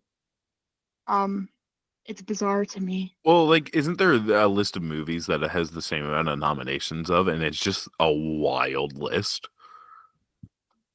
I feel like there's very few, and the rest, it's like, oh yeah, well that's an awesome movie. Of course it has this many. I might be wrong, but I feel like I saw. Yeah, I think you're right. Talk about it where it's like, well, that's a stacked movie. That makes sense. It would get this much. Like Schindler's List got like, whatever, 11, 12 nominations. It's like, yeah, okay, like that makes sense. And these other movies. 13 nominations. 13. So what other movies? 13 Oscar nominations. I don't think it's as many as Return of the King. Return of the King is still the most nominated film in history. Yeah. Oh, we have like, I looked it up. Gone with the Wind, valid. Forrest Gump, valid. It's been 30 years and people still love that movie. Same with Mary Poppins. You guys can hate on The Shape of Water, but I think that's deserved. I think whatever. I think that's so deserved. I still have never seen it. You don't need. Actually, it actually looks like there's way more than I thought. I wasn't assuming this many. Ooh, But most of them are old. Benjamin Button, okay. But Who's Afraid of Virginia Woolf, Chicago, Shakespeare in Love, Joe's favorite. In hell are we gonna? Oh, let's Okay. fight about Shakespeare in Love today. You put them side by side. Amelia Perez has as many nominations as Oppenheimer. That's actually hilarious. Yeah, back-to-back years. Even these other movies, Shakespeare like in Benjamin Love Button. won Best Picture. I'm starting to realize now that Amelia Perez could win back. This could be Shakespeare in Love all over again. But the thing with Shakespeare in Love, or even like Benjamin Button being like, even if they didn't win those nominations, people would still be watching and loving those movies today, even if it's not everyone. Like those movies kind of, at the time, it's known they're going to withstand the test of time. Like there's other things they had going for them. I really think if Amelia Perez wasn't nominated, nobody would really know about it. Like very few people would have went to see it and have cared. Whereas these movies, like even without that, they kind of held their own in some sense, be it artistic merit or something else. I think that's what makes it so bizarre is Amelia Perez was not getting recognition for any other reason. So it's weird for it to get this many nominations. I agree. It's strange. Guys, I'm going to watch it and then watch the next episode. I come back and I go, they're wrong. They're all wrong. It's goated. Yeah, it is very, very strange. Like, especially also too when there's just so much of the community that's very vocal about it, but also too like just like even like critically, like it only has a 76 on Rotten Tomatoes. Yeah. Like most films are 85 and above usually. I think actually the second lowest film on the Best Picture list is A Complete Unknown with an 83 or something like that when I last checked. So like there is a big critical point difference there. Because this is like the average of hundreds of critics. Yeah. And it has no fan base or cult following because sometimes that happens, like with movies like this. But then there's like a group of people or people that are ride or die and really love it. I have not seen a single person defend this movie. No, not a single person in person or online. Usually you're exposed to everyone's opinions online. I think I am. I just think everyone's opinion is that it was not good. Which is bizarre. Yeah. But that happens too. Like if I recall, like once again, this is going back to the 90s, so I wasn't really alive. But I'm pretty sure and it wasn't as bad as this, but Shakespeare in Love was not that like loved or like thought that highly of either, which is why it was crazy that it beat Saving Private Ryan. But people did like it, and people like it nowadays too. I should watch it. No. I see people Actually, like it. I see people post. Let's watch it and let's all talk about Shakespeare in Love. Let's do it. Let's have a fucking episode where everyone hates Shakespeare in Love as much as I do. I've seen many I truly edits believe of it that would happen. Where I'm like, oh, it looks pretty. This actually looks nice. Like I don't know what's going on with the movie, but this looks interesting, captivating. It is set during the Renaissance, so yeah, it does have that things like that nice still Renaissance. Be done poorly. The coloring looks nice. Like it all melds together really well. I don't think you could fabricate an edit or a compilation of Amelia Perez that would make me feel that same way. Yeah, I think that's the thing is like I've seen nothing positive about it, and everything I've seen of it, I can't find anything positive. Okay, wait. Interesting. I just looked up some things. Anora has quite a few nominations. It only had a budget of $6 million. That's quite a testament. Way. It is holding its own against these with such a small. Because there's other movies I'm like, why was this not nominated? I'm like, oh, it was a smaller budget. It didn't gross as much. I'm looking up. Yeah, Anora also grossed 34 million. That's pretty good for 6 million. But yeah, I think also too, like I'm Still Here and Nickel Boys, which are also nominated for Best Picture, which we're going to talk about in a moment, are also smaller budget films. I don't know if they're as small as Anora, but I know that they're definitely not as big as Dune Part 2 or Conclave or A Complete Unknown. Yeah. I guess before we actually list the Best Picture nominees, can I talk about these snubs that I'm referencing that have go ahead. Okay. So this movie I loved. I think it deserves to be nominated for multiple things. I think it deserves to win specific ones, but it should be nominated for Picture of the Year if Anora is, because it had a bit larger of a budget, 10 million. Okay, that's like double. It made about the same with box office. I saw The TV Glow. Yeah. And I feel like No, you talked about that one too movie last episode, meant right? Both of you guys to a did. lot of people, and it also is very unique and different, and like signifies another direction that film could go in the future, where it's different and interesting and has something to offer. Yeah, absolutely. And like Amelia Perez deals a lot with the trans community, and the fact that the trans community hates that movie and saying, Yeah, they're also "Oh, very vocal okay, about it. yeah, the one that actually represents, that actually represents us better is I Saw the TV Glow." So, and the fact that that's gotten no publicity is ridiculous because it's a great movie. Agreed. Everyone really liked it. Critics and people watching it. It is Yep. just very much made by artists and not made by people in the industry. I think has the best soundtrack of any movie in the past, I don't know, 5 to 10 years, or like that I can think of. So Alex G did that soundtrack. I think he deserves the Oscar. And the fact he wasn't even nominated, like it's such an incredible, unique soundtrack that does everything. I don't know. It's so good, and it's something people listen to still, but also associate with the movie and such specific emotions.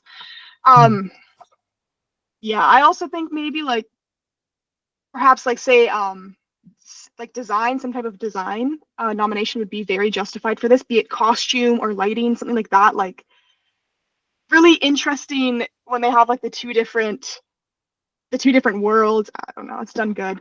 Out of curiosity, I looked up the budget and box office of A Different Man because I know people really like that one. So its budget was 110 million. It only grossed 18 million. So Jeez, I suppose that could be a reason it's not nominated.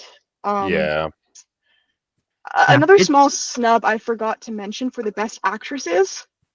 Where was Hunter Schafer for Cuckoo? She was phenomenal in that, and that did do well, and that did get great like critical recognition.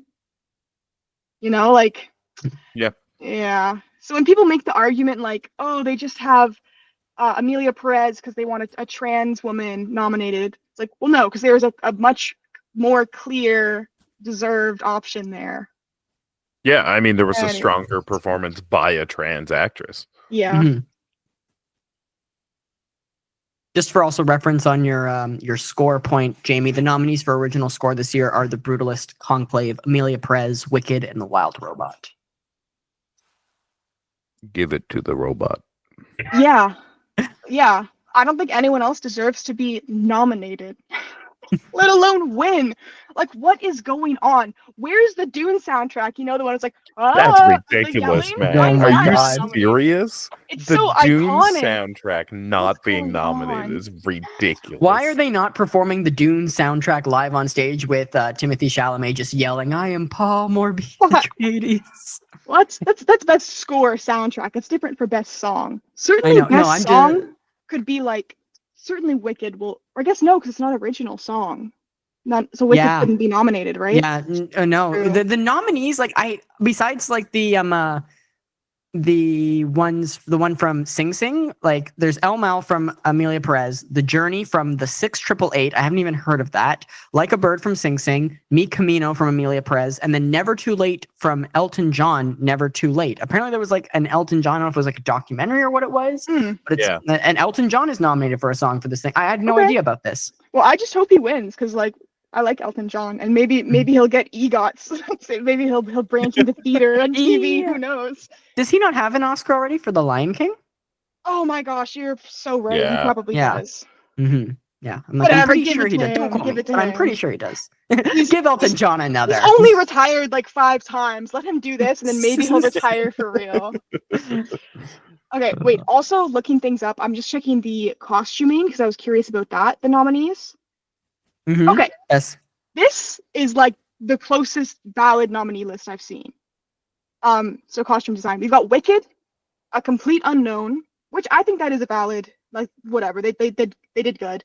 Nosferatu, yeah, really good. Gladiator 2. So many things were historically inaccurate and like kind of unreconcilable in that movie, but the costumes were not one. And Conclave. That's another one where it's like very specific. And with these, like, you have with these movies where it's in a specific time period or in some specific setting, so you're limited to the costumes. when they're still able to do other things with the costumes to get other things across, I feel like that is, I think of it as a constraint, not like, oh, well, they have to match this. I feel like if you matched it perfectly without adding something else, it's nothing special.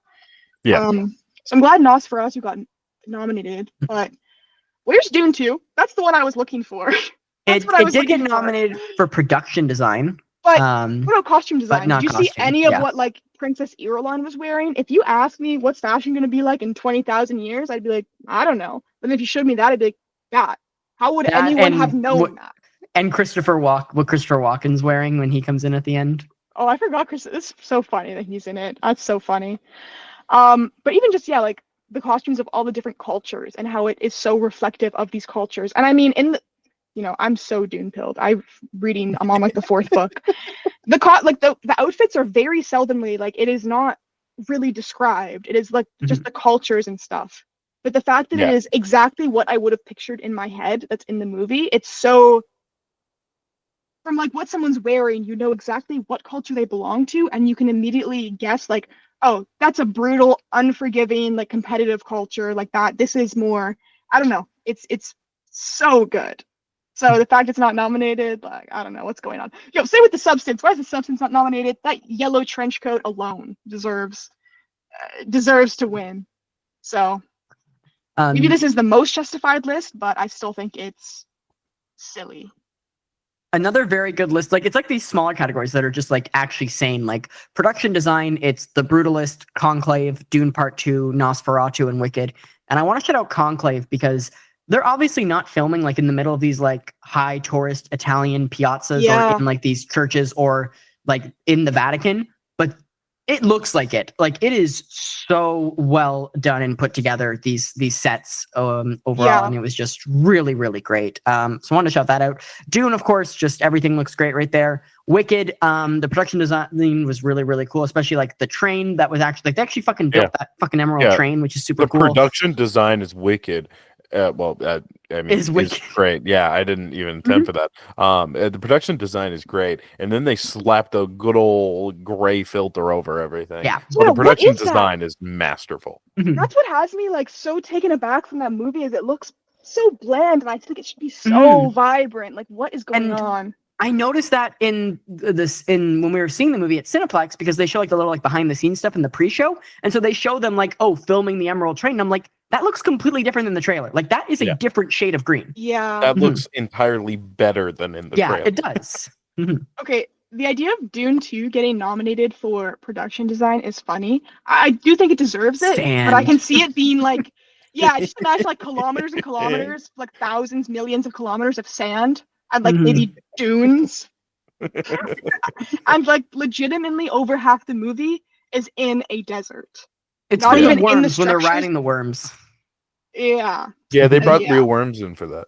Yeah, but don't get me wrong, like the CHs and all the other, like, whatever, it does deserve production design. There's something else I was gonna say for production design, like it's left me. Nosferatu is nominated. Yeah, what you're gonna say about Conclave, that's another example of where like that's a constraint that you want it to be as accurate as possible, but with the production design, you still want to be able to convey other things and be like, oh, look at this huge empty space that makes this guy look small. It's so intricate. But you can't warp it as much when it's a literal real place. In Nosferatu, you're limited by time, but not by space. Where in Conclave, it's like, these are specific real buildings that many people have been to and know exactly what they look like. And you cannot be like, well, I'm actually going to use Northern European Renaissance art. You have to, somehow depict exactly what you want within these finite constraints. So I feel like, I don't know, that's people I feel get it wrong because they think it's just matching. Like it's impressive if you have something to match and you match. I feel like that makes it harder to. It does. Anyways. I agree with you. And plus, I would like to add for production design, Willem Dafoe and 1,000 Real Rats. 1,000 Real Rats, yeah. I think 1,000 Real Rats. There's an interview of him and he likes them. He's like, yeah, I don't know. It's like kind of nice when they were rats on set. 1,000 real rats? 1,000 real rats, apparently. That was the headlines that were going around. But even if Nosferatu was just like, no dialogue, no story, just the production, you would know Mhm. it's gothic horror. You would Absolutely. feel uneasy, and you would feel like it's dirty and there's a plague going around. You would feel there's some supernatural entity going to steal your wife in her dreams or something like. Mhm. Oh So yeah, it's yeah. fantastic. Alrighty, let's do it. The last one, the big one, Best Picture. The nominees are Nora, The Brutalist, A Complete Unknown, Conclave, Dune Part 2, Amelia Perez, I'm Still Here, Nickel Boys, The Substance, and Wicked. We've talked about each of these, so I don't feel like I have much more to say about any of these films. I think The Brutalist is probably going to win. I agree. For a snub, I think The Apprentice should be on here. My personal pick would be Conclave. And yeah, that's really all I got. As for snubs, like, yeah, I really think The Apprentice is kind of my only like really big snub. Everything else I feel like besides Amelia Perez is valid for what it's gotten and how popular it's been. And also a lot of these were on my top 10 list of the year anyways. So I think it's a mistake if anyone but Dune wins. I think that's something that decades to come, people will look back and be like, how the hell did this movie beat Dune Part 2? Especially because it's lacking in so many other nominations. Mhm. It's crazy. Of course, I want The Substance to win, but I seriously feel Dune 2 deserves to win by a long shot. Like, it's so far ahead the other movies on this list, and I feel so many different in all fields. And I think it's such a grandiose, huge movie that I think is a classic. We also didn't bring this up, Jamie. Dune Part 2 is not even nominated for adapted screenplay. Yeah, it's not. What's going on? What is Which going is like, on? how the hell? How the hell is it not? But someone figured out how to adapt Dune, and you didn't nominate them. Adapted flawlessly. They I have to say, I have a theory. In Dune 2, it's very different. They changed like the story, like it's very different. But I think that's because they didn't want. They think it'll go over film audiences' heads. And I think it's also because they're ramping up to Dune Messiah. Yeah. Well, I mean, Dune itself has 10 books. I think what they did makes it. I for real think it's because you have to have Zendaya be the one to be like, this is wrong. Otherwise, if you see like they're happy he won, too many people would watch the movie and be like, yeah, they won. Like you won't get that what he's doing is wrong unless you see. Anyway, that's a side note. I was gonna say, I have a theory though for why Dune is so shafted and like this. And I don't know if you guys remember. Well, obviously we all remember the writer's strike, but Dune was supposed to come out last November and come out during award season last year, but it didn't because of the writer's strike. So they pushed it back from late 2023 to early 2024. And I think because of that timing and where it was, and it was so early in the year, I think it got forgotten about and overshadowed by everything else. I think if Dune came out in October, November, it would be a very different story. Yeah, I mentioned that earlier this episode, right? I think that's absolutely the case, is that it was an early release in the year. But yeah, it just feels silly. It just feels silly for that to be such a big part of it. Yeah. But I feel like a few of these other movies also came out earlier. Okay, maybe I'm wrong. I was checking out The Substance, so like I feel like I saw that in the early summer, but no, it was September. So yeah. I'm gonna put Nosferatu. That got snubbed. Oh yeah. It did. Swap out Nosferatu for Amelia Perez. Absolutely. What an upgrade. But guys, where's Better Man? Why is Better Man not nominated? Where's the monkey? I think it's because they have an issue with Did you guys actually watch it? Like, I'm genuinely curious if you guys actually watched it. No, but I have seen the one clip, and I can easily say it has the best dance number of the year, which is pretty good considering a lot of musicals came out this year. So an artist that I follow online was posting about like how much he really liked it. And then I think it was on Taylor Tomlinson's After Midnight. They were talking about actually like a bunch of people, how they really liked it. And I'm like, I've actually like heard people saying that it's actually good and enjoyable. Yeah. And I'm like, I'm treating it like the next Morbius, bro. I think it's too hilarious. I think it's too much. That he made a biopic about himself while he's like 50, and he used a monkey, and he makes himself be the coolest guy that gets all the hot, sexy women, and his songs are really just like, beep, beep, beep, beep, beep. And he's not an international success. He's like, I don't know why it's such an internationally funded, like it's funny to me. I find the concept funny. It is Maybe it's very an okay funny movie, but the comedic aspect of it will always overshadow that for me. I don't think it will be redeeming enough to I think that's make fair. it not funny that he's like, Plus, I am a monkey. Okay. there's a monkey. Yeah. Yeah. Put the there's monkey movie on the list. there's other movies that like I did know. see We Live in Time, but I believe I said this in the last episode we did. Like, I don't think We Live in Time deserves to be on here. It was just okay. However, I do think it's better than like Amelia Perez, though, like in that sense. Also, too, just to talk about, because we said we were going to talk about it, we kind of touched on it. The Brutalist has use of AI, and I think if you're using AI in any way in your movies, you should be disqualified. Like, it's like people, it's going to become more and more popular, and it's sad the way it's going. I really think somewhere in the industry, some type of body that recognizes needs to put the halt and say, if there's any evidence of AI, like, you're done. Like, I know you guys love Wallace and Gromit, but the Wallace and Gromit Blu-rays upscales came out just a few months ago, and they heavily used AI in those to upscale them. Yeah, but the people making the movie didn't do that. That's going to be whoever owns the rights to the movie trying to make money. So, and I will say, my big thing with AI is because AI has been used in movies for decades now. Generative AI. Yeah, generative AI. Yes. I will specify, like, because I feel like obviously it's a buzzword, and but like there's a specific way, like Spider-Verse's use of AI is not what we're talking about here. Yeah, it's like anything that's an algorithm, people are like, it must be machine learning. Joe, I think that upscaling is actually just going to be an algorithm, and it's not learning, and it's not based upon these huge data sets. I think it's the same as when you use like Photoshop and you're like, yeah, let's make it backlit, and it can do that. Or if you enhance a fuzzy photo, that's not really AI because it doesn't use machine learning. It depends on if it's taking it into a database and using it to learn and then rip people off or not at the end of the day. Yeah, exactly. Which we'll never really know the full truth about that for a lot of those.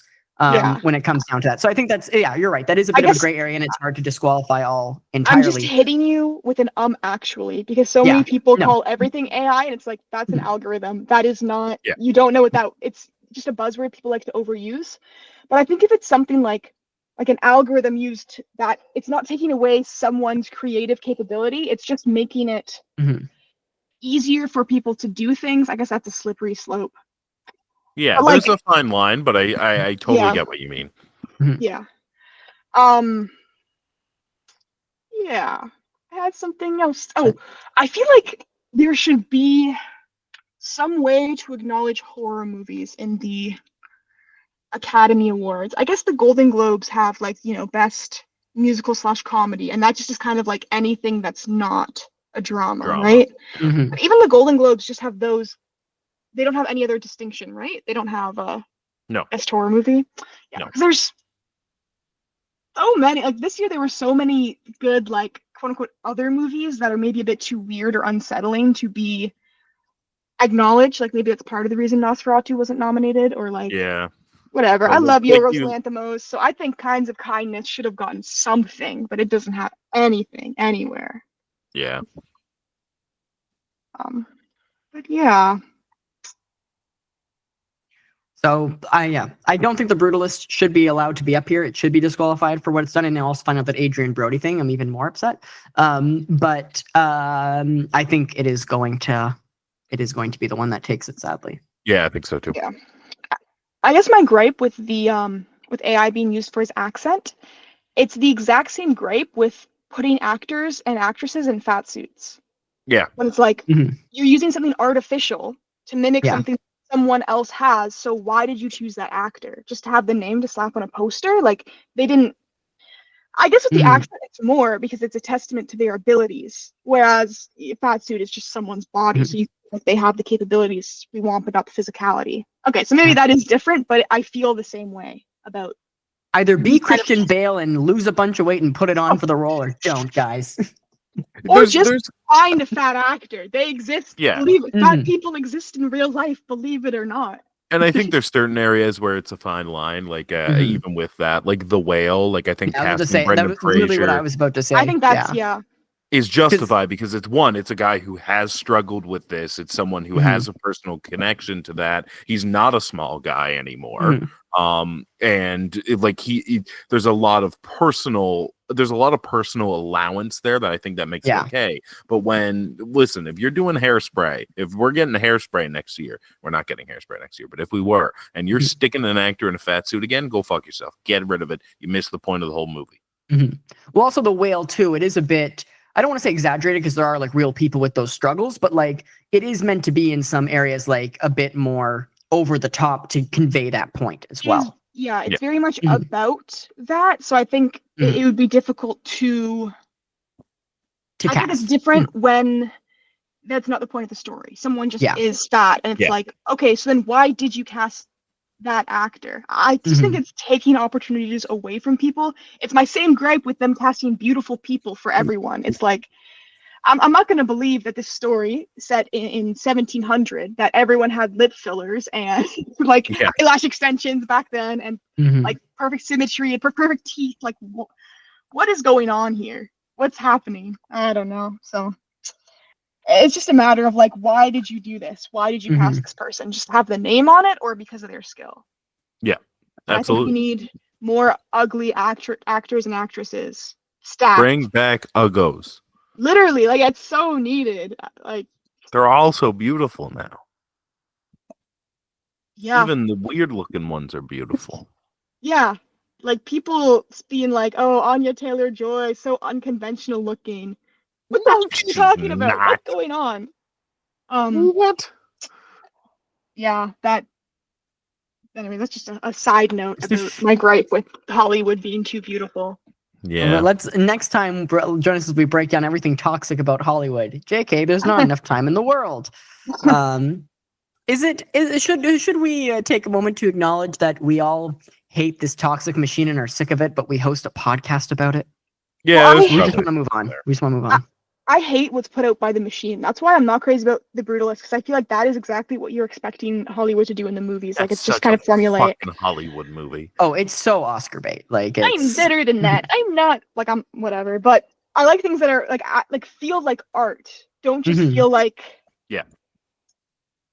yeah. So that's why I'm like, I don't care if what names you have on the poster. That shouldn't matter. It should be about what that person brings to the role. So I hate that being a prerequisite that holds movies back and affects their like storytelling abilities. Or I don't like ranking things on artistic merit, or their artistic merit. Like, so I feel like it should be more about that. And I hate these other things that have to hold these art forms back. Absolutely. And I believe we've said our piece. It would seem so. Yes. Well, so Amelia Price. The Oscars are at the beginning of March. We'll be back sometime soon, and maybe we'll break down I don't know. It depends how the Oscars go. Maybe we'll break them down. Maybe we won't. We've got ideas for other episodes, but thank you all for tuning in to not only a new year, but a new episode of 21st Century Cinema, as we continue with our hiatus of only a few episodes until this fall, where we'll be coming back in October with monthly episodes. Very exciting. And finally put our extended season 5 to bed. We've also got some ideas too for changing up the podcast a little bit. Jamie and I will be in person. So there will be lots of opportunity. Noah, we have this really great idea of like having like a little like podcast area set up and then like doing it and then getting you on like a screen sort of a thing so we can all three do it together. But yeah, I think that would be really fun. I like the idea of Noah being like a CRTV, like one of those old big chunky TVs on like those carts that they would bring out in elementary school. All I've ever wanted. I was to say that sounds like right up Noah's alley. Yeah. I want not even like you're calling in from that, guy. Noah. We have transferred your conscious into the CRT, and you are this CRT now forever. We could dress it up and put like a silly hat on top or like a cape or something. That's true. That'd be. Oh my gosh, we'll get a really big "Shut Up, Joe" shirt and put it on it, and then there you go. Hey, listen. Every episode, Noah's wearing that shirt. Not every episode, but the last two for sure. Representing the brand. You know why? It's because we've been recording these on weekends. I should date this episode. I haven't done that in a while. February 2nd. So that's a weekend. So close. It's a Sunday, and it is 5:38 Newfoundland time, which is 1:07. Mine, we're technically 1:08, I guess, but mine says 7. 1:07 p.m. PST. Yeah. It is 1 o'clock for me and 5:30 for you. 3 a.m. for me, which is crazy. Ontario is something weird right now, guys. I don't know what's going on. Ontario is fallen out of time. If it was 3 a.m. for you, I'm just trying to take a look right now. Current local times around the world. If it is 3 a.m., you would be in. Where is Dhaka? Spell that. DHA. Oh, Bangladesh. That's where it is currently 3 a.m. Is Bangladesh. There you go. Oh. What was I? I was dating this with a purpose, though. I forget what it was. It's February 2nd for you guys. Because you're wearing. It's still like September 17th here. 2009. Jamie just saw The Substance and just got back from the theater. Noah, you were talking about your shirt. The Shut Up Joe shirt. That's why you were dating the episode. Yes, it's because we've been recording these on weekends because, time and money and all that fun stuff and work. And so what I will give this may sound like a cheap plug for the Shut Up Joe shirts, but they're so friggin' comfortable. So I'm here in my sweatpants. I've got greasy hair and I'm wearing my Shut Up Joe shirt because it's comfy and I like to wear it to relax. So I love that you're wearing my face to relax. It makes me so happy. If you need a reason to buy a Shut Up Joe shirt beyond Joe and his whole personality and whatever he's got going on over there, it's got to be that it's comfy. It's cozy. It's good to nap in. I had a couch nap today, and the hoodies are also very comfortable as well too. I don't have one of those, but I'm sure they are. If it's coming from the same bit, it's a nice fabric, and it's also durable. Like this graphic, and I don't wash my things inside out like I should. And it's held up. I can still see Joe and his handsome little face here. That's going to be the big thing, which is kind of holding up with me launching our website and moving our merch over. Because when we launch our new site, we'll be moving our merch over. Is making sure we get the same quality. Is kind of figuring that out to make sure because we do have good quality stuff. We got good shit. That's the plug.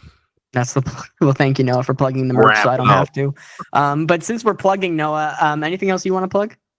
Not quite at the moment. I guess St. John's Shorts I'm still on the board for that. So if you're interested, St. John's Short Play Festival every September. Come check it out. It's fun. It's a bunch of different short plays. I'm in it a lot as a participant as well as a board member. Also, Newfoundland Sketch Fest is coming up in May. We've applied for that. We don't know if we're in yet, but considering how well our show went last year, we got a good chance. So it's a lot of fun. We like to play around with the sketch comedy format a bit. So look out for that. Are you doing Shakespeare by the Sea this summer? Oh, not sure. That's still, there's no applicants or anything out yet, applications that way. So we'll see how it goes. Maybe not. I've been there for the past 3 years, which is a pretty long time in this, in the theater community. So maybe not, but I may be back. We'll see how it goes. Very nice. And Jamie, what about you? What's going on in your world and how's Blossom doing?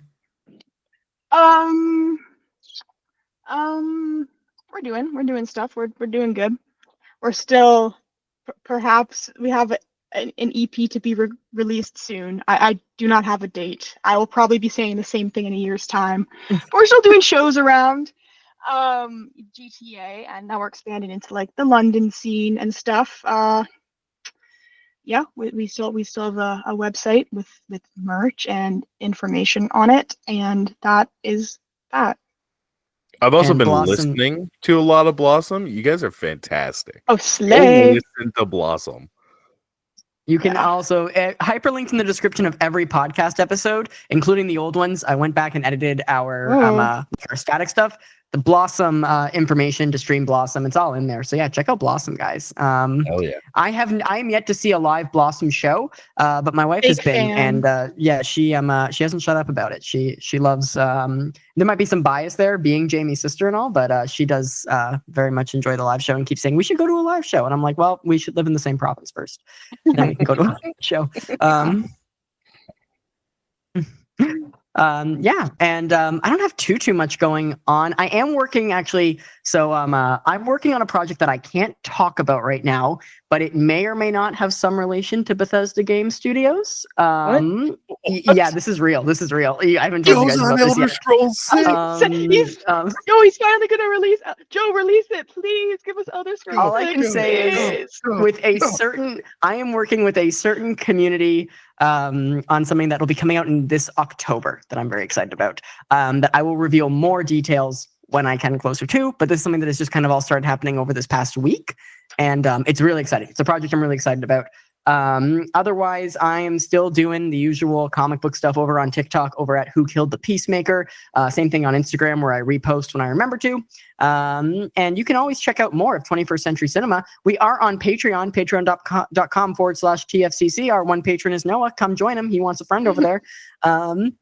We're also streaming on Spotify, Apple Music, Amazon, wherever you get your podcasts. But hey, if you're listening right now and you've loved this show, give it a rating. Those ratings help us a lot. It helps the algorithm show us more. It makes us more popular. So feel free to drop 5 stars in there. Tell us why you love Jamie and Noah and why you wish I would shut up, because that's what people like to do. But we'd appreciate your review. And also make sure to check out the podcast over on Instagram at 21st Century Cinema. And over on Facebook, you can search up 21st Century Cinema or at TFCC Podcast. We will be moving away from Twitter/X because of everything that's happening. We'll probably get on TikTok now that just Reels are becoming so big. I need to make us one, but we'll probably make a TikTok. So stay tuned for that soon. And I don't know, is anyone else on Blue Sky? Is Blue Sky worth getting on? I haven't made the shift myself. Sky. I made the shift a few weeks ago. And I will say this about Blue Sky. There is much less right-wing trolls. I've actually yet to see one, which is wild. I've been on there for about a week and a half. Mm-hmm. What I do find about Blue Sky is that why I moved away from Twitter is I was sick of having to see all the hateful shit in the world every single day just being thrown at me on Twitter. Mm-hmm. And now I've gone to Blue Sky, and I am getting a lot of people complaining about the hateful shit I was seeing over on Twitter thrown at me every single day. So I'm still seeing it. Mm-hmm. I'm hoping it'll be a little better as I curate my algorithm a bit more, but we'll see. I know, there's this new social media I've been using. It's called like MySpace or something. Have you guys heard of it? One. Yeah. No, so I'm on MSN Messenger. AOL. I made the shift over to Threads like 2 years ago, being like, yeah, Threads is what's going to happen, and Threads did not happen. So Blue Sky is actually active and has been for months, so I think it's going to stick out more than Threads. Yeah, I do agree with you, but yeah, I just haven't made that shift. But yeah, follow us on Instagram and Facebook, which is where we do all of our posting right now, and we will be making a TikTok, and we'll also be putting up more clips of these in the video. One of my things to do for the new year is to get Jamie a new, very good quality webcam, so Jamie can also join us on these videos. Great, but if we'll be in person together in October, maybe that's not worth it, because but not every episode is going to be in person. You will need a webcam. Why won't every episode be in person? Am I not allowed at your house? You're allowed at my house whenever you'd like. I just know that scheduling and everything. You also I'm not going to be like, Jamie, you're coming down to my house. Like, it's a 45-minute drive for you. I don't want to be like every single episode you have to be down here. Sort of. I mean, your family also. I probably will be down there anyways. And also, I imagine if I come over, like, Katie might have food or treats or something. So that's true. It might be like kind of worth it. So excited to host. Mm-hmm. She's so sometimes she bakes things pretty often. So like, that might be. Oh yeah. Yeah. Mm-hmm. The only reason why Noah didn't get so many baked goods while he was here was because it was our fucking wedding. Like next time Noah visits, he's gonna be like fattened up like no tomorrow. Like I do a pretty good job of that myself. Alrighty, thank you guys so much for listening, and we'll see you in the next one.